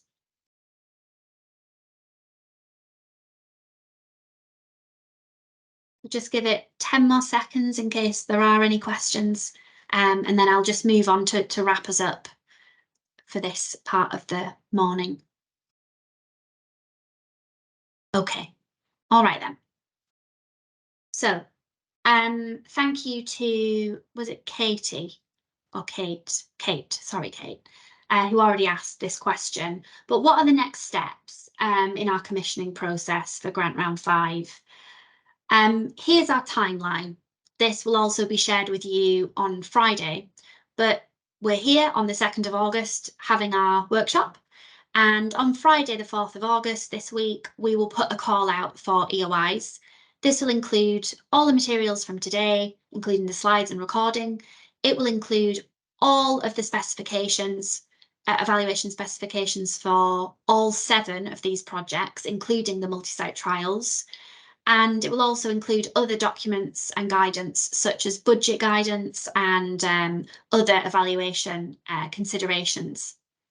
And we're hoping that EOIs can be submitted by the 4th of September. That's the deadline. So that's 750 words, which I'll outline in a second. And then following that, shortlisted evaluators who have been successful at the EOI stage would be invited to submit a full proposal of no more than 5,000 words. by the 4th of October. And then from then on, we're really moving fairly quickly. So we would look to interview evaluators in early October and move into introductory sessions with the project teams in late November, having pre-meets. And I will share this with you in Friday's email as well. So what are we looking for in EOIs? Well, helpfully, you know, at the end of each of our pitches there, you will have seen like what we're thinking about in particular for that project. That's mainly kind of for you to think about when it comes to EOIs, but also to elaborate on in full proposals.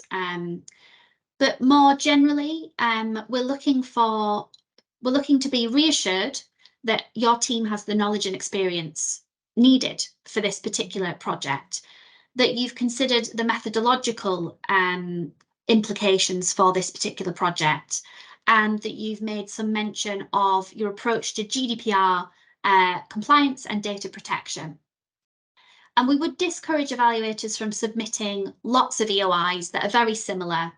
We would prefer for you to submit a few EOIs that are targeted towards these areas for the specific projects.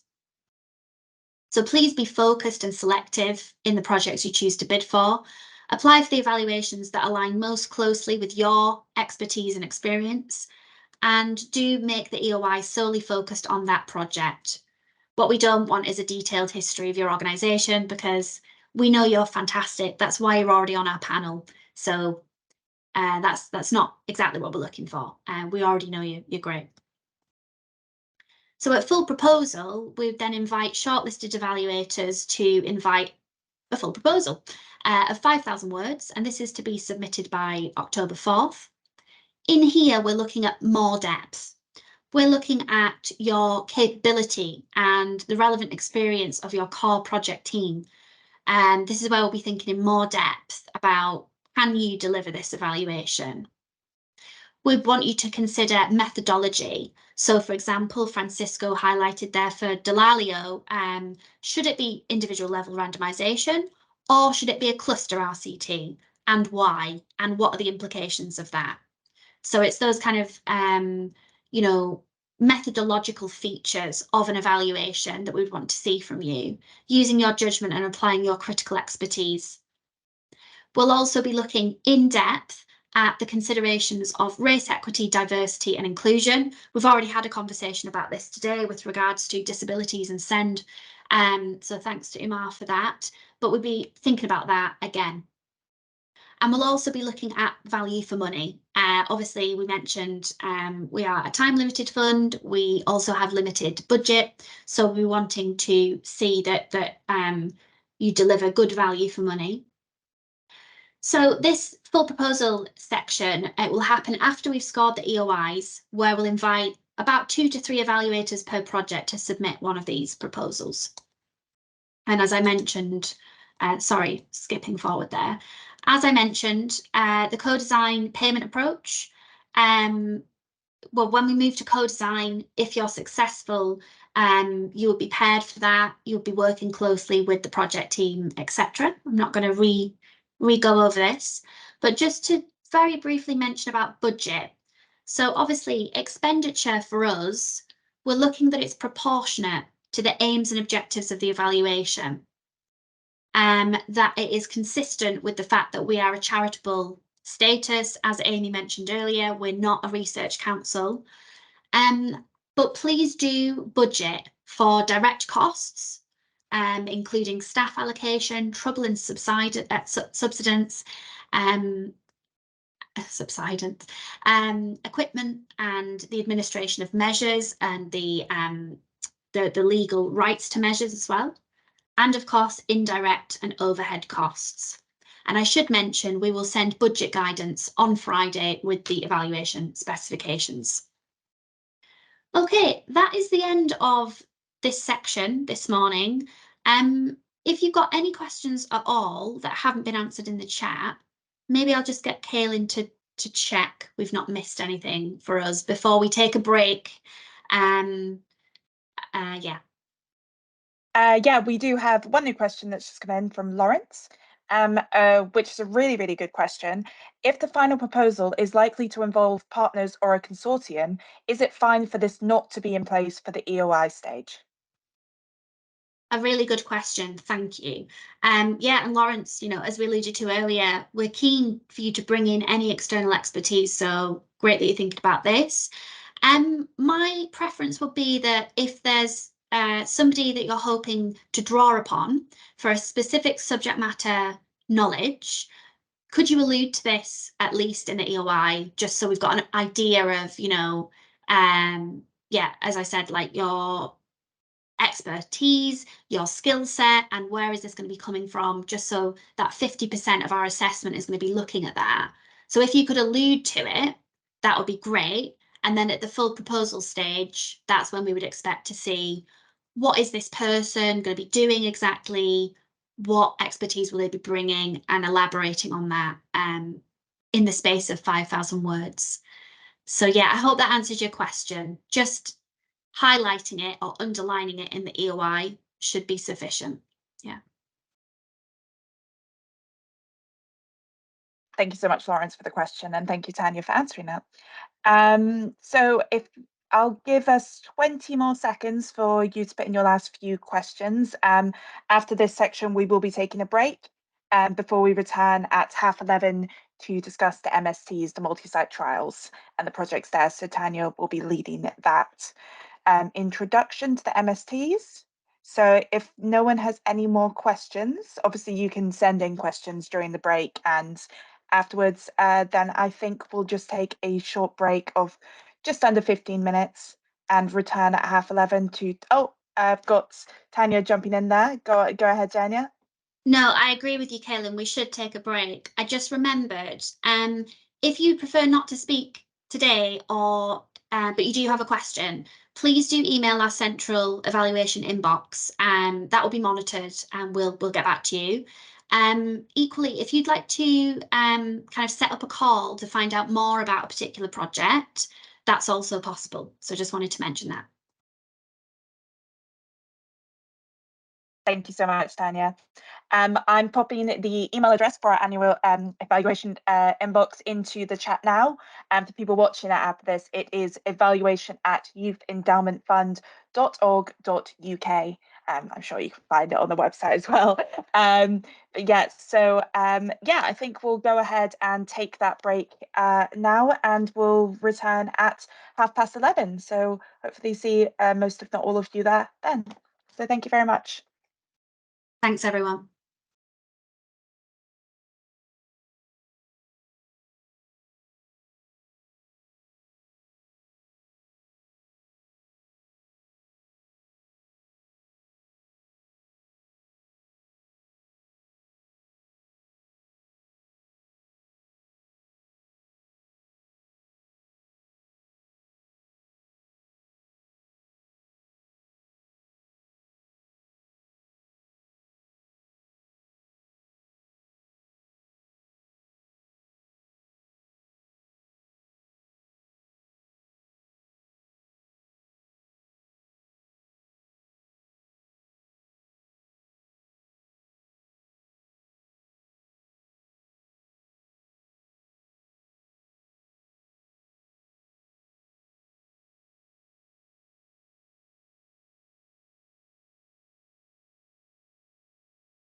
Hi everyone, we're going to be kicking off our next session this morning on the sports multi-site trials in just a moment.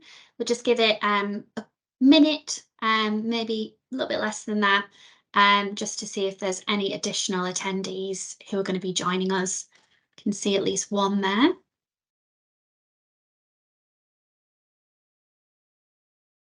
As I say, we'll just give it 1 minute more.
Okay, let's get started.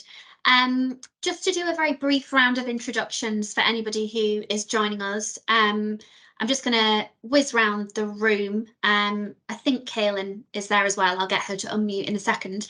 Hi everyone, I'm Tanya Clark. I'm a Senior Evaluation Manager at the YEF. I'm also the Grant Round Lead for Positive Activities.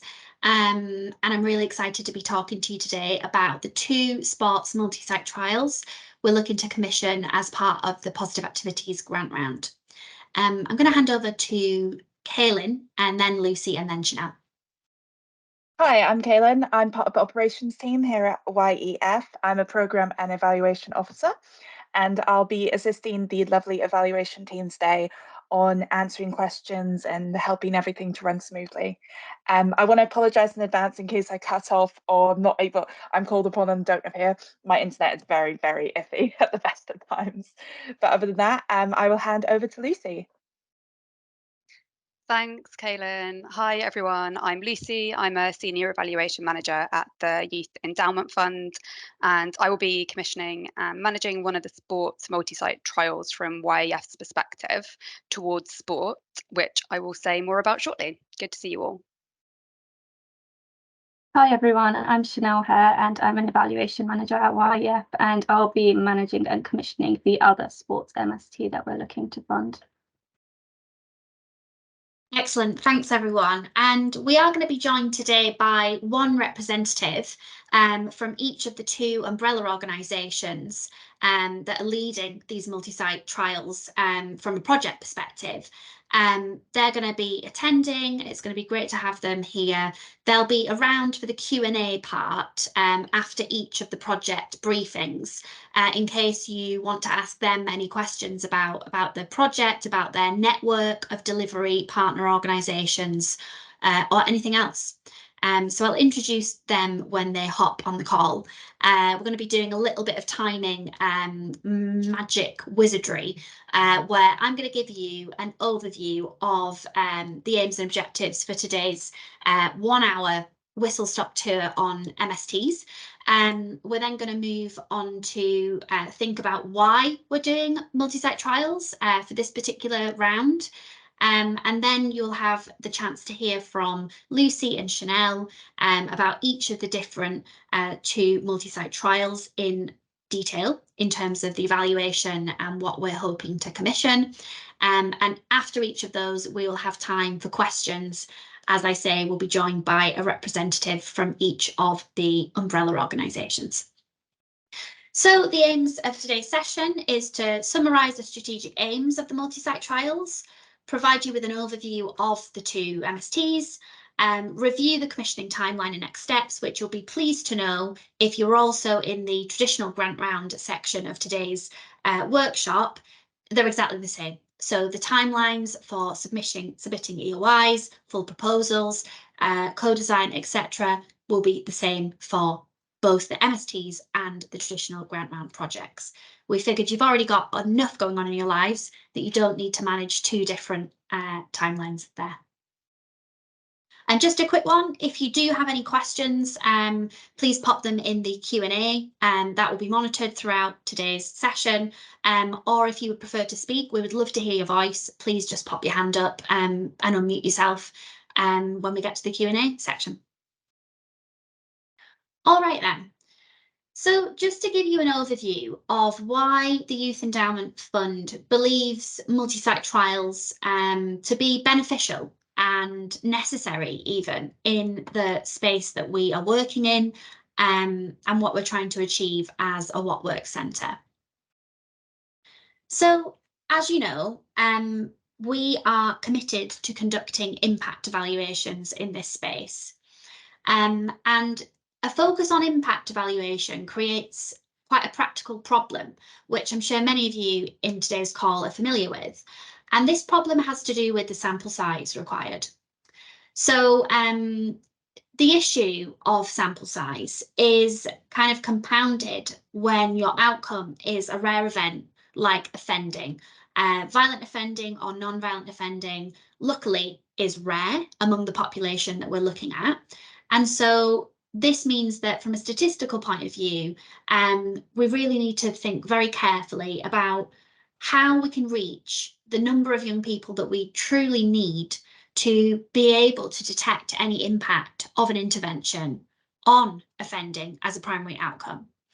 And so one way of doing this, we feel, is to use an MST, which allows accumulation of sample size through having multiple groups of young people randomised to either the intervention or control, and to aggregate the analysis across those what are called delivery partner organisations, or DPOs. So this is one of the problems we're trying to solve with the MST. But there's also a second problem, which many of our evaluations aim to focus on, which is we need codified, well-defined interventions that are ready to go, and that have promising prior evidence and the potential to be evaluated and delivered at scale. And broadly, these can be considered clearly defined activities where there's a theory of change, there's some sort of training of practitioners, and there's support from a developer team to deliver those programmes. However, we also know that much of the preventative provision for young people in these sectors isn't delivered through this kind of discrete manualised intervention or programme, but actually through a range of flexible approaches and practices that could be spearheaded by a single national organisation and delivered at a regional level by DPOs. These DPOs are closest to the children in their community. They're able to deliver a consistent programme or a shared practice model that contains the key ingredients that we believe to be most impactful for these young people, but to deliver them in a way that is flexible and has some room for consistency, but also flex. So such flexible support is often provided by smaller grassroots voluntary community organisations who don't have the reach to be, a single grantee recipient of a YEF funding and therefore be evaluated on an individual level. They typically lack the scale and resources to engage in large impact evaluations, and we know that from our own funding. Specifically, we found that organisations, for example, that are Black, Asian or minority ethnic led tend to be smaller grassroots organisations, and they're also more likely to serve Black, Asian and other minority ethnic young people. So it's absolutely critical that we're not entrenching racial disadvantage through the way that we do evaluation, and that we're trying to ensure that all organisations who are delivering high quality, tailored and good work with young people have the chance to be represented in an impact evaluation. And so this is where, again, we feel that in order to be an anti-racist organisation and set out a clear plan to become a racially equitable work centre, we are solving this problem. So we've got problem number 1 and problem number 2. And we propose a solution to these 2 problems is to use multi-site trial. And we're actively pursuing this. So, for example, I'm going to use a case study in a moment where we've worked in collaboration with some absolutely first-class organisations to deliver a mentoring multi-site trial. We already know from this study that it's been feasible, it's been found to work, and we're going to be moving on to the next stage, the efficacy stage of that multi-site trial. So we want to do more of this work to overcome those 2 problems that we mentioned earlier. So we're using MSTs as a tool, and MSTs are, they're not especially new or novel. They are pretty much standard in various sectors, for example, healthcare. But perhaps the new part for us, when we're working in the youth sector, is trying to make the case, that MSTs are the way of ensuring a small organisation isn't crowded out of evaluation, and that we are promoting race equity through our use of MSTs in the youth sector. So, just to give you an overview of what we're proposing here in positive activities, we have set aside funding for 2 sports MSTs, which will be delivered by an umbrella organisation who has a network of smaller delivery partner organisations. So they have reach across the country. And what we've done is, of those 2 umbrella organisations who have signed up to do a multi-site trial, we have ring-fenced 60% of the funding to be allocated to DPOs that are specifically led by leaders of colour. So what that actually means in practice is these umbrella organisations have signed up to ensure that 60% of the DPOs who engage in this MST are led by leaders who identify as Black, Asian, or from a minoritised ethnic background. So if there's 10 DPOs in an MST, 6 of those DPOs would need to be led by leaders of colour. And then this goes on, so that then ensures that at least, so at a minimum, 30% of the whole sample engaged in the MST, children this is, are also from minority ethnic backgrounds. So at all levels, we want to ensure a racially equitable approach to evaluation through this MST. And what the focus will be is these umbrella organisations are old, they are well established, they're already delivering codified work in the communities that they serve.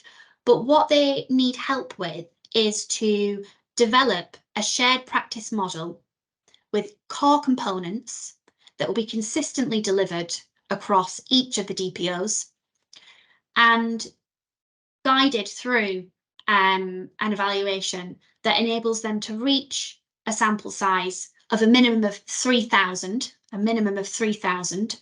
to measure impact on reducing offending behaviours.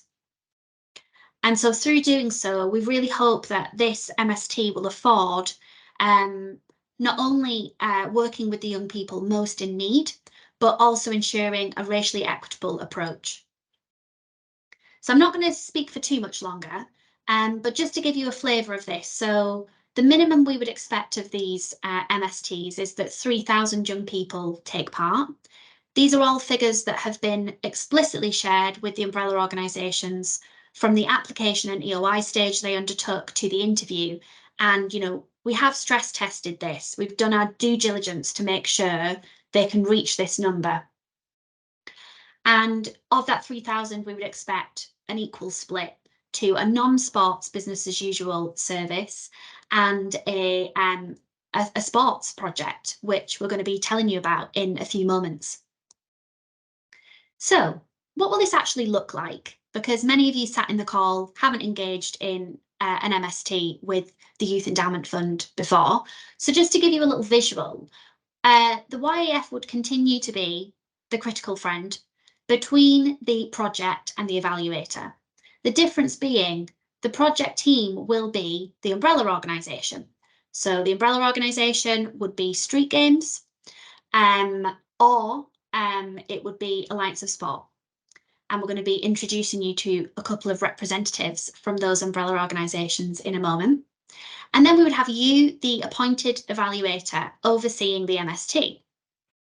So together, the umbrella organisation and the evaluator would work to recruit delivery partner organisations that are all delivering the same consistent shared practice model that has been refined and developed during co-design, a period of co-design. And within each DPO, children and young people would be randomised to receive, this is at the individual level, would be randomised to receive either the shared practice model, so this is a sports offering, or some other service that could be a statutory service, it could be additional services, but it will be a non-sports offering for point of comparison. So that's what we're aiming to do. I'm just going to speak for about 5 minutes more, and then we're going to hand over to hear from our first MST. So as I mentioned earlier, we have conducted MSTs to date. I just wanted to give you an example of one that has been a real success story in particular. And before I do, I just wanted to give a shout out to all of the people that have made this happen. So we especially wanted to thank all of the delivery partner organisations that were part of the mentoring MST study, the staff, the young people, but most importantly, the evaluators. So for this one, we had the Centre for Evidence and Implementation, together working with the Bryson Purdon Social Research team. And they worked with the umbrella organisation who developed the shared practice model for mentoring. So this was the Centre for Youth Impact together with YMCA George William College. And through working with us, they managed to develop a shared practice model through a feasibility study. And this is just an overview of what they developed. So it was a mentoring programme that was delivered for a minimum of 12 weeks, with a minimum of 8 sessions, 45 minutes per session over those 12 weeks. And the adults were adult mentors, not peers, who were paid rather than being volunteers. And the shared practice model ensured that there was a voluntary participation of the mentee, that mentees exhibited at least one of YAF's listed risk factors for youth violence. So eligibility criteria is something that I think both Lucy and Chanel are going to be touching upon here. We need to make sure that we've got a very specific cohort in mind who are going to receive the shared practice model. And so through doing this, we were able to define what mentoring is. It's formal, supportive, developmental relationships between a young person and an adult that's intended to support and intentionally target positive pro-social skills to enable the growth of that young person. So this is the shared practice model that they arrived at. And they delivered this shared practice model across DPOs. Now, what I wanted to highlight was 2 things. The report for this study will be available from October. So any interested bidders for the evaluation, we're very, very happy to share that with you so you can have a look in more detail. But the second thing I wanted to highlight was the level of support that is required of an evaluator for an MST. This is a different kettle of fish to a traditional evaluation, clearly. While the umbrella organisations are extremely skilled and well connected to their networks of DPOs, they will require the support and the bolstering of an expert evaluator who is experienced in working with lots of smaller organisations, bringing them on an evaluation journey, helping them collect data that's reliable, and consenting young people into an evaluation. And what I wanted to highlight on this slide was the kind of activities that the Centre for Evidence and Evaluation and the Bryson Purdon actually used. It's really fantastic, the support they provided. Things like having weekly one-to-one meetings with a named contact in each DPO, having weekly drop-in clinics where DPOs could ask questions about how to do evaluation at their level. And having a Slack channel for all the DPOs to share and liaise on there. So clearly there's a very different skill set that's needed of bidders for our MSTs. And if you've got any questions about that, I would be really grateful to hear them. I might just pause there actually to see if anybody does have any questions about any of that. Just got a couple more slides and then I'm going to hand over to Lucy. Any questions at all, please feel free to write them in the chat or the Q&A as well if you do.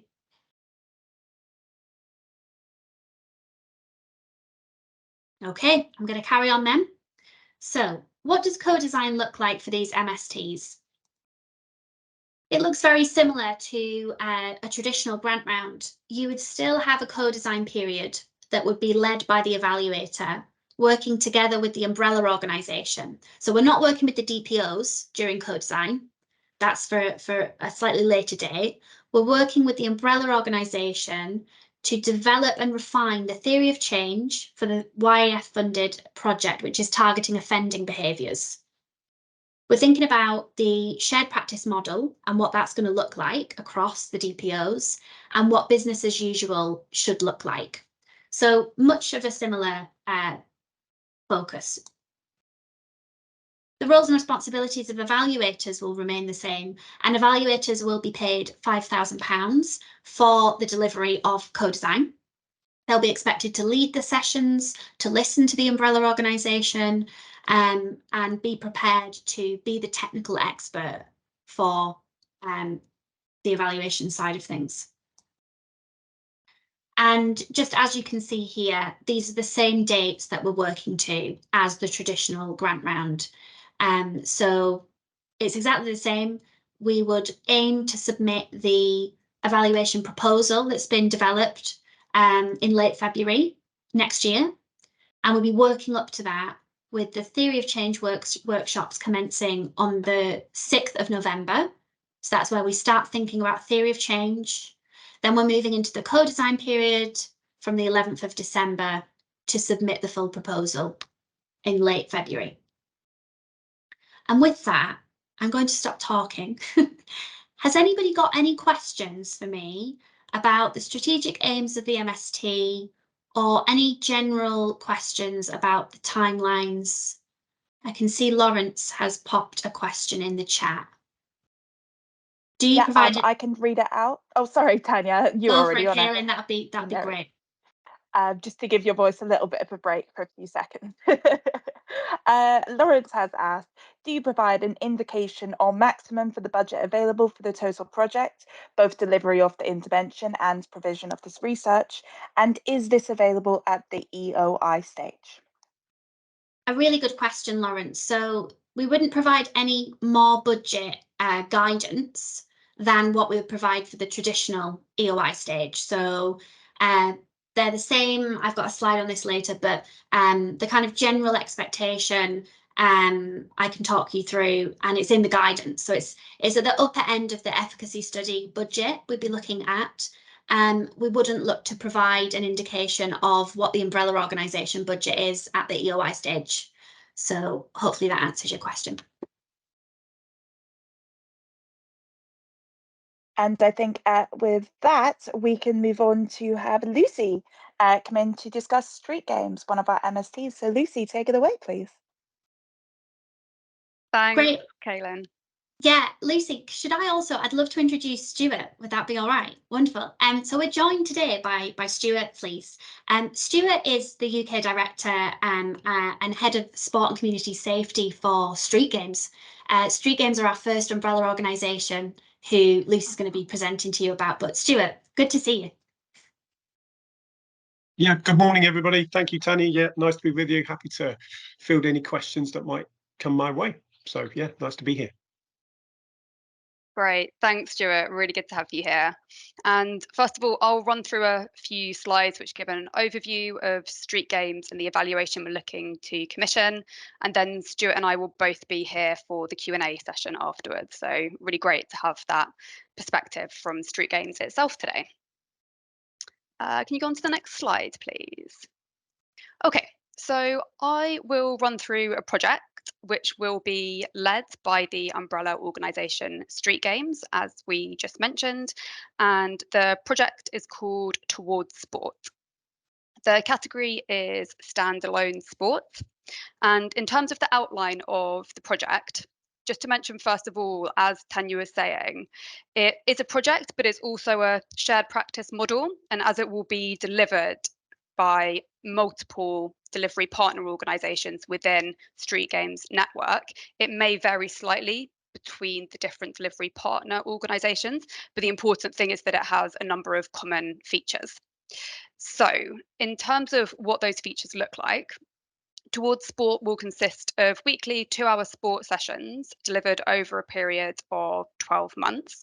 And different sports will be offered to children and young people, but these will be from a predefined menu of sports that Street Games is able to coordinate and deliver.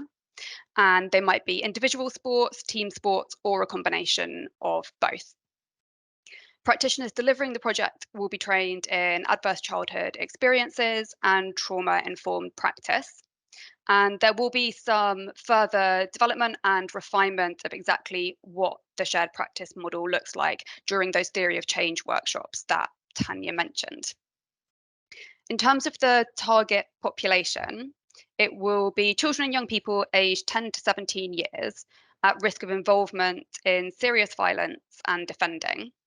And some of the young people may already have been involved in these activities, as Street Games has proposed to identify young people through working with youth offending teams. And Street Games interventions focus on children and young people from low-income, underserved communities, and that is really central to Street Games' mission. So their mission is to transform the lives of young people living in low-income, underserved communities through sport and physical activity. So that's something that Street Games offers through all of the programs that it delivers or coordinates.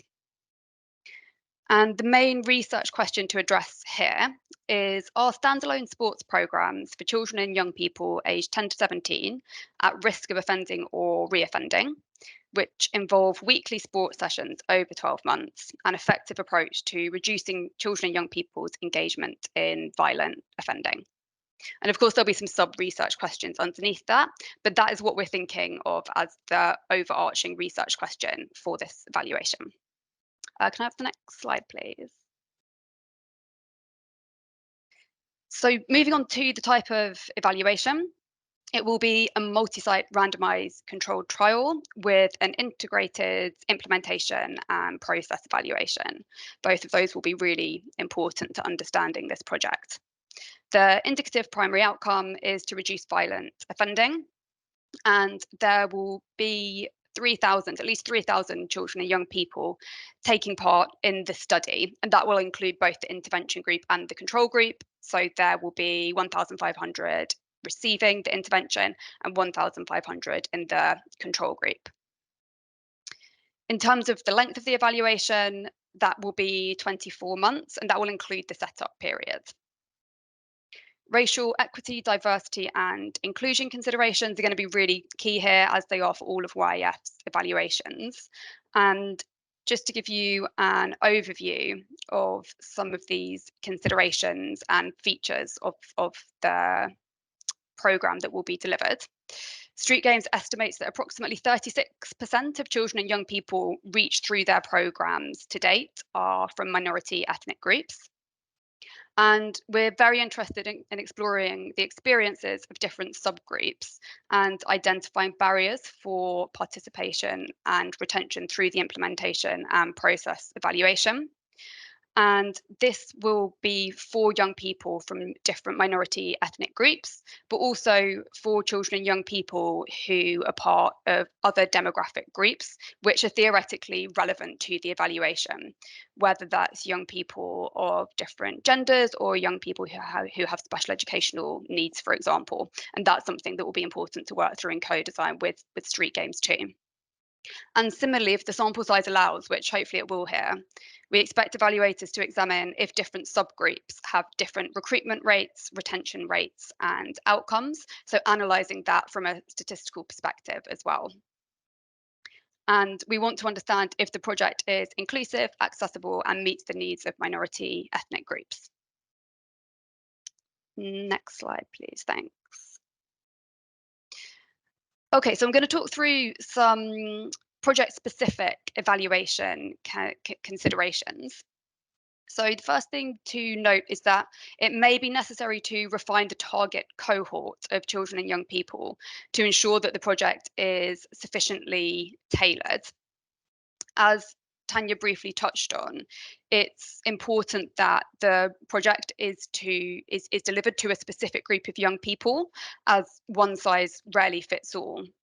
So identifying that group and tailoring the program towards it is likely to give us the best chance of success. Currently, the program targets a blended cohort, so including those with secondary level of need and tertiary level of need.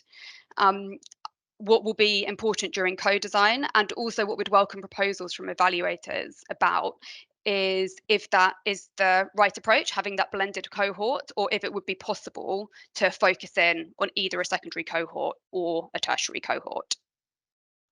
And relatedly, refining the eligibility criteria and establishing a referral mechanisms to ensure the cohort has a similar level of need will therefore be really important through the co-design process, and potentially some of that will happen before in the theory of change workshops. Moving on to challenges that will need to be considered as part of co-design, it might be necessary to refine the theory of change further if needed following those theory of change workshops that street games will have engaged in. It's worth saying that street games already have a well-developed evidence-based theory of change that was actually supported through YEF's capacity building round previously. And this theory of change underpins all of the programs that Street Game offers, I believe. So it does underpin towards sport, but it isn't specifically for towards sport. So a more specific and focused theory of change will need to be developed for this program, I think, which will be a really helpful basis for planning the evaluation. Another key challenge and issue for evaluators to consider is establishing a suitable control group. So we've already agreed with Street Games that the control group won't receive any sports intervention, so it will be quite distinct from the intervention group. Street Games have proposed so far that the control condition receive usual services via youth offending teams who are delivering the turnaround programme. So if we go with that model, young people would be randomised following a referral to turnaround. I think it will be important for evaluators to consider that and give their recommendations and suggestions, bearing in mind that having a control condition that involves quite intensive support. And I have to say, I don't know the details of what turnaround involves, but if it is a control condition that already receives quite intensive support, it may make it less likely that you'll see an effect of the Towards Sport programme. And there are various pros and cons of having an active control group. So I think that will be a key thing to work through in co-design, and also for evaluators to give their thoughts on in the evaluation specification. And then finally, establishing a point of randomization to enable individual level randomization to take place. What are we looking for from bidders? We're looking for bidders who have experience of designing and delivering multi-site trials, ideally. We're aware that they are not hugely common in this space, but equally they aren't completely new. So it would be great if evaluators did have that experience. Also, experience of designing and delivering randomized control trials and implementation and process evaluations will be crucial. And the ability and capacity to support both the umbrella organisation, in this case Street Games, and the network of local delivery partner organisations. So as Tanya was mentioning in the example of the mentoring multi-site trial, there was quite a lot of hands-on regular support for delivery partner organisations, as well as working closely with the umbrella organisation. So Street Games are very experienced in managing large networks of delivery partner organisations already. For example, they led the central project in the Ministry of Justice funded Youth Justice Sport programme.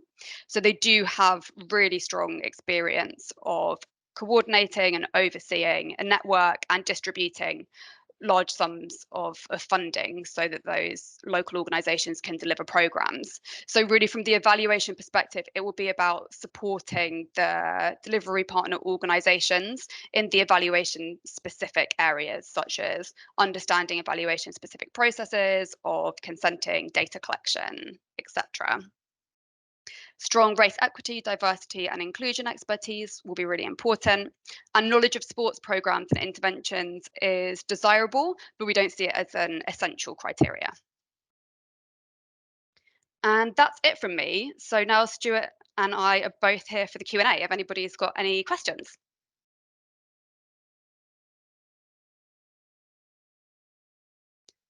Just give people a moment to think of any, and do feel free to come off mute or just pop them in the chat.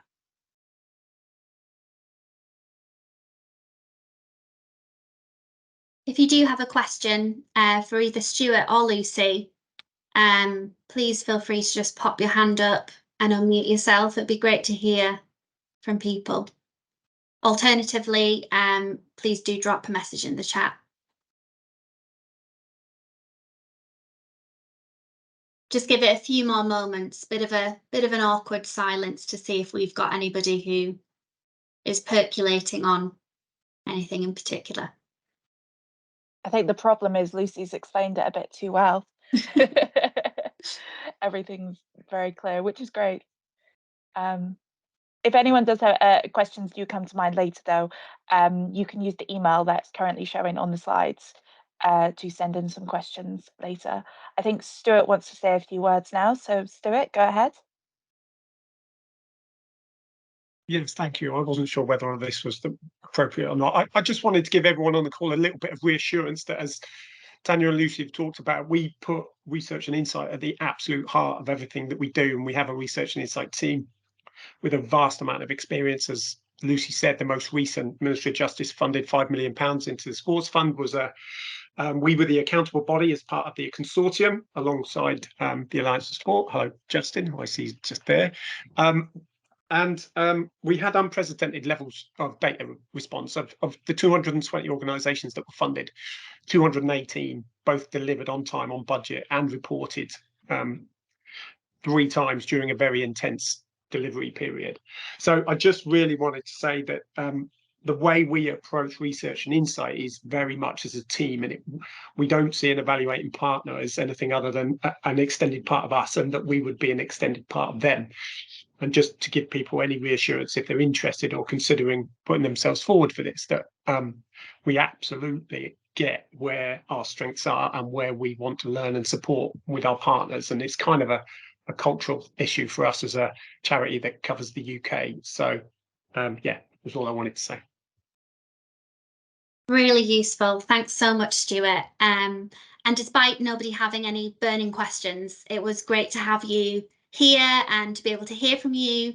So yeah, I guess if nobody's got any specific questions for Stuart, we'll let you crack on with your day, and we look forward to working with Street Games in the next stage of the co-design.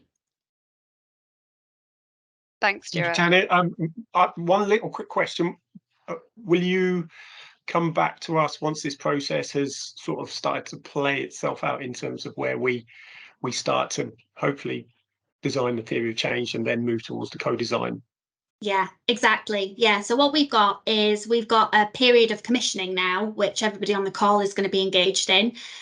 So we've got EOIs coming in by the 4th of September. We've then got the full proposals coming in by the 4th of October.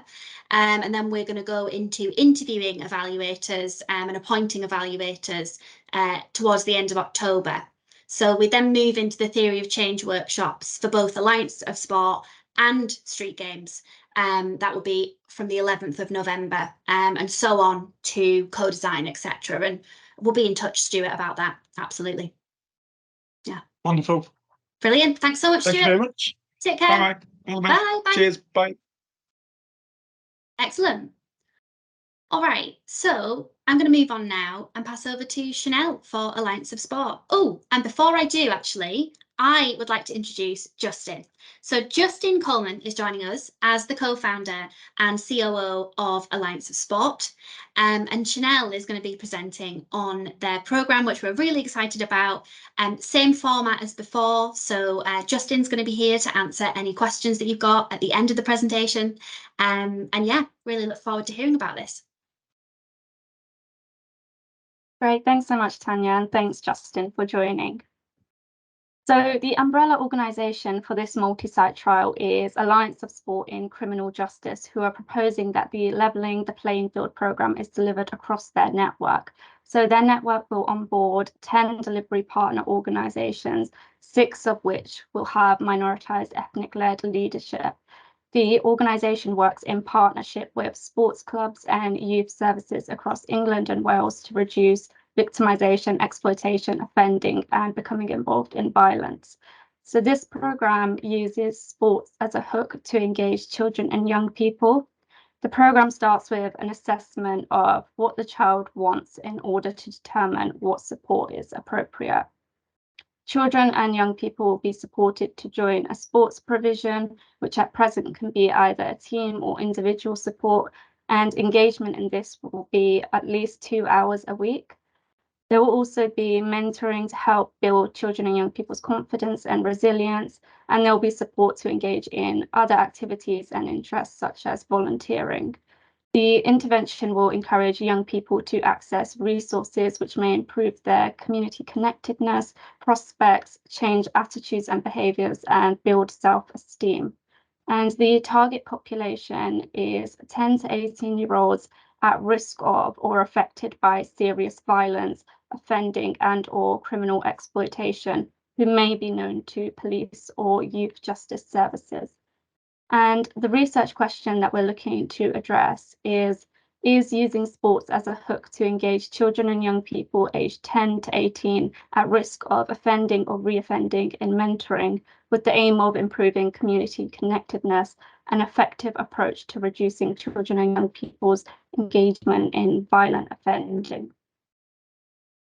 So we'll be wanting to commission a multi-site trial using individual level randomization.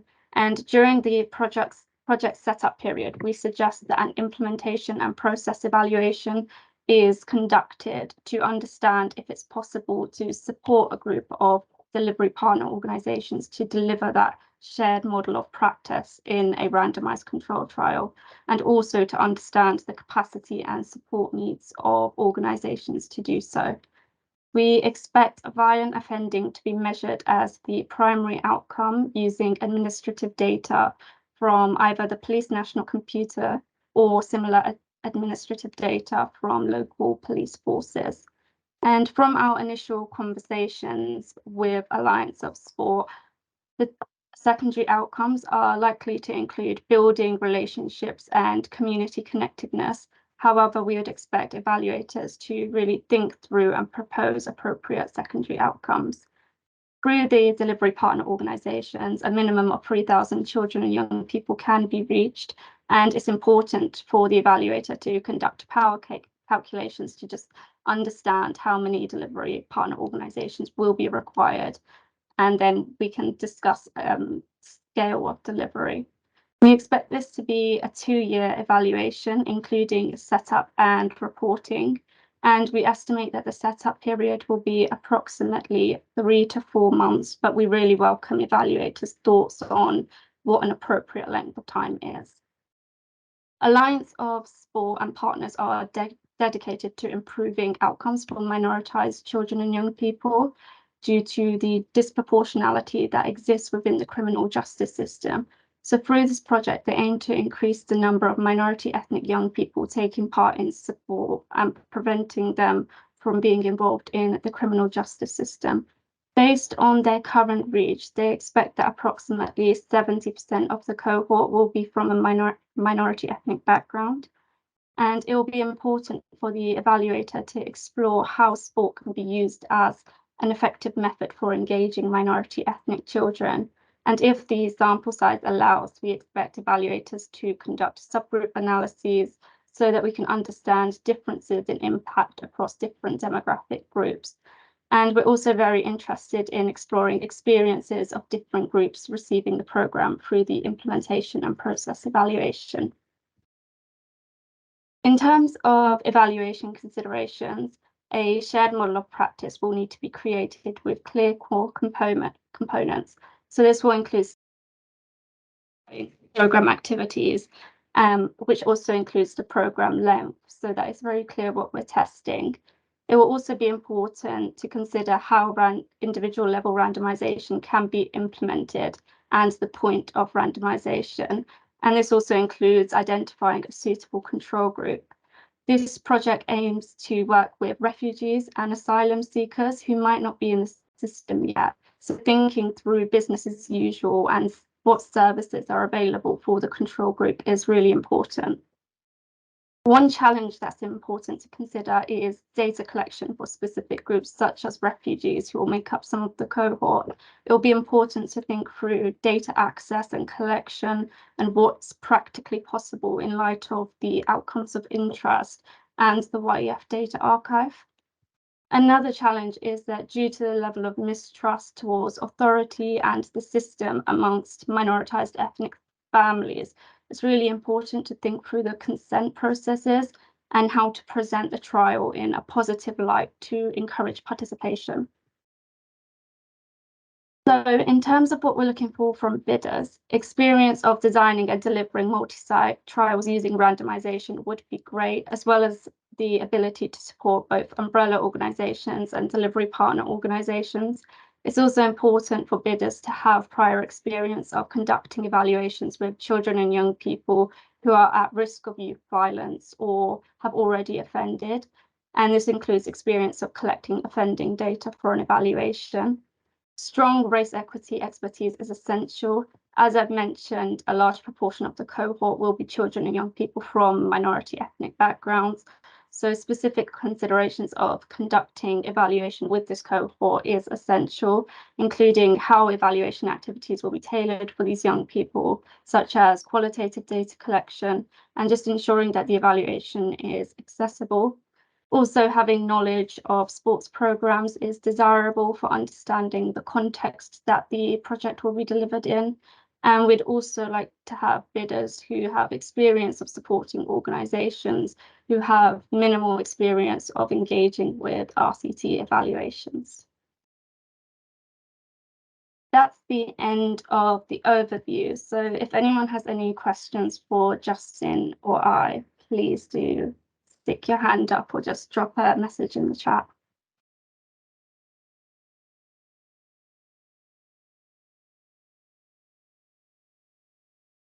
I don't know, Justin, if there's anything that you'd like to say just while people are maybe percolating, if they've got an idea, or feel free to say anything you'd like. Yeah.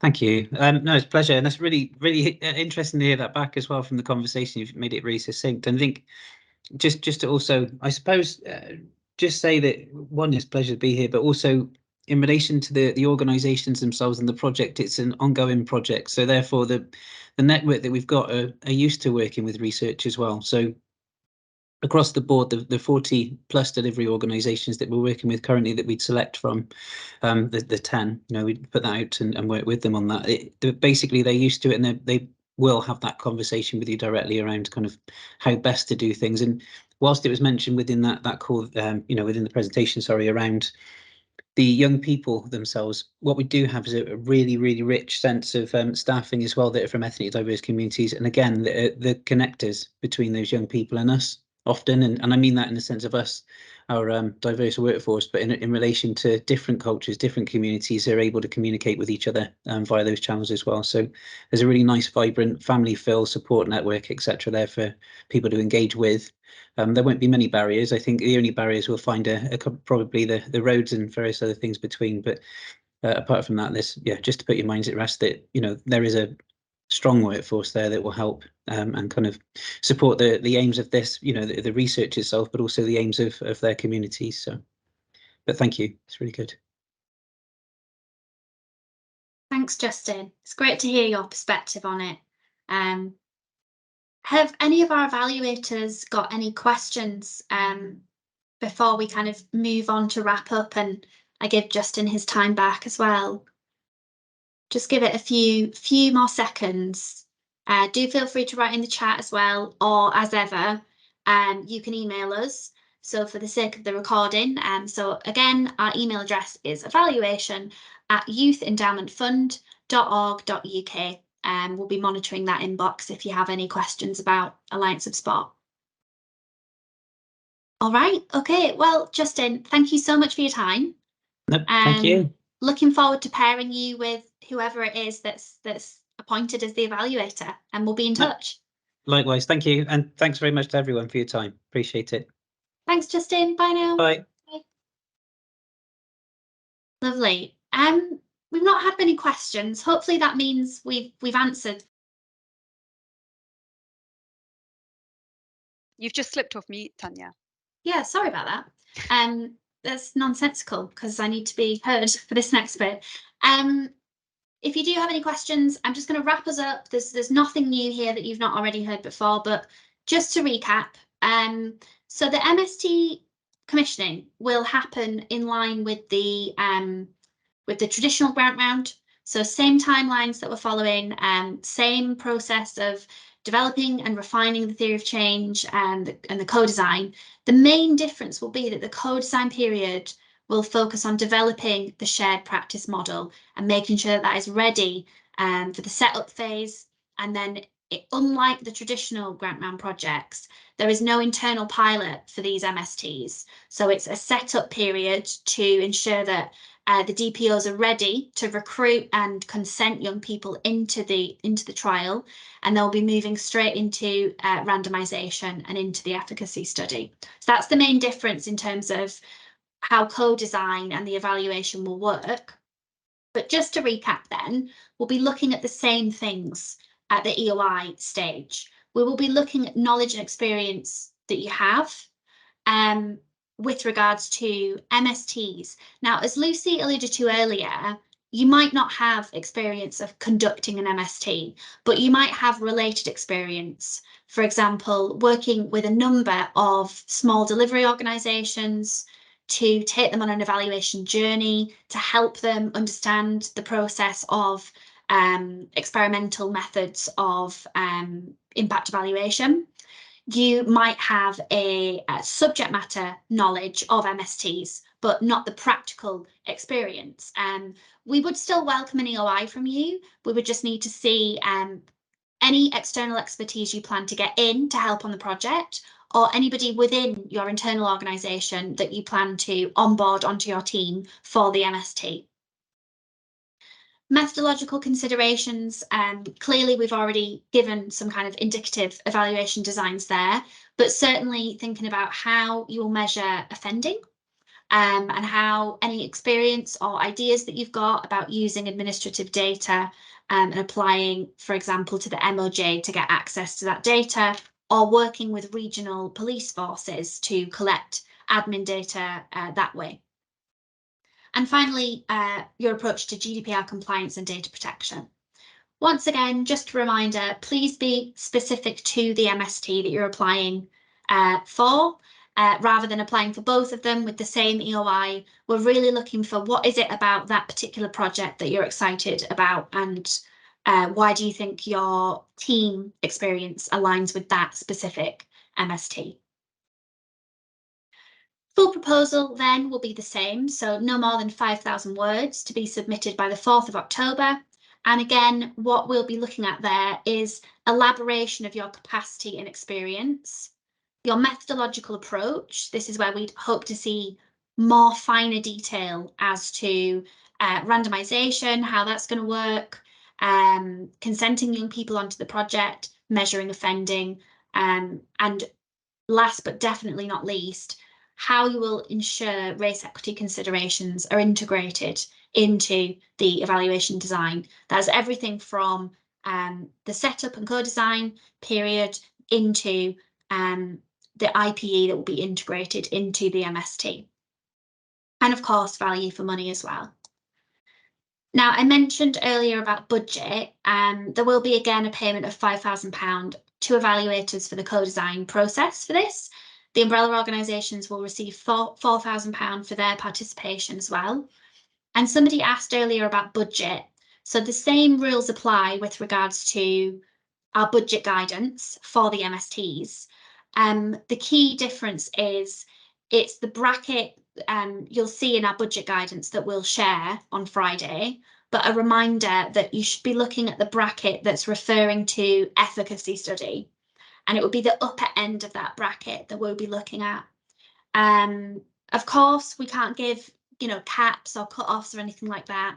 YF is just simply, it's not prescriptive in that way, how we commission, but we'd be looking at, direct costs, indirect and overhead costs and breakdowns of those that are commensurate to the requirements of the MST.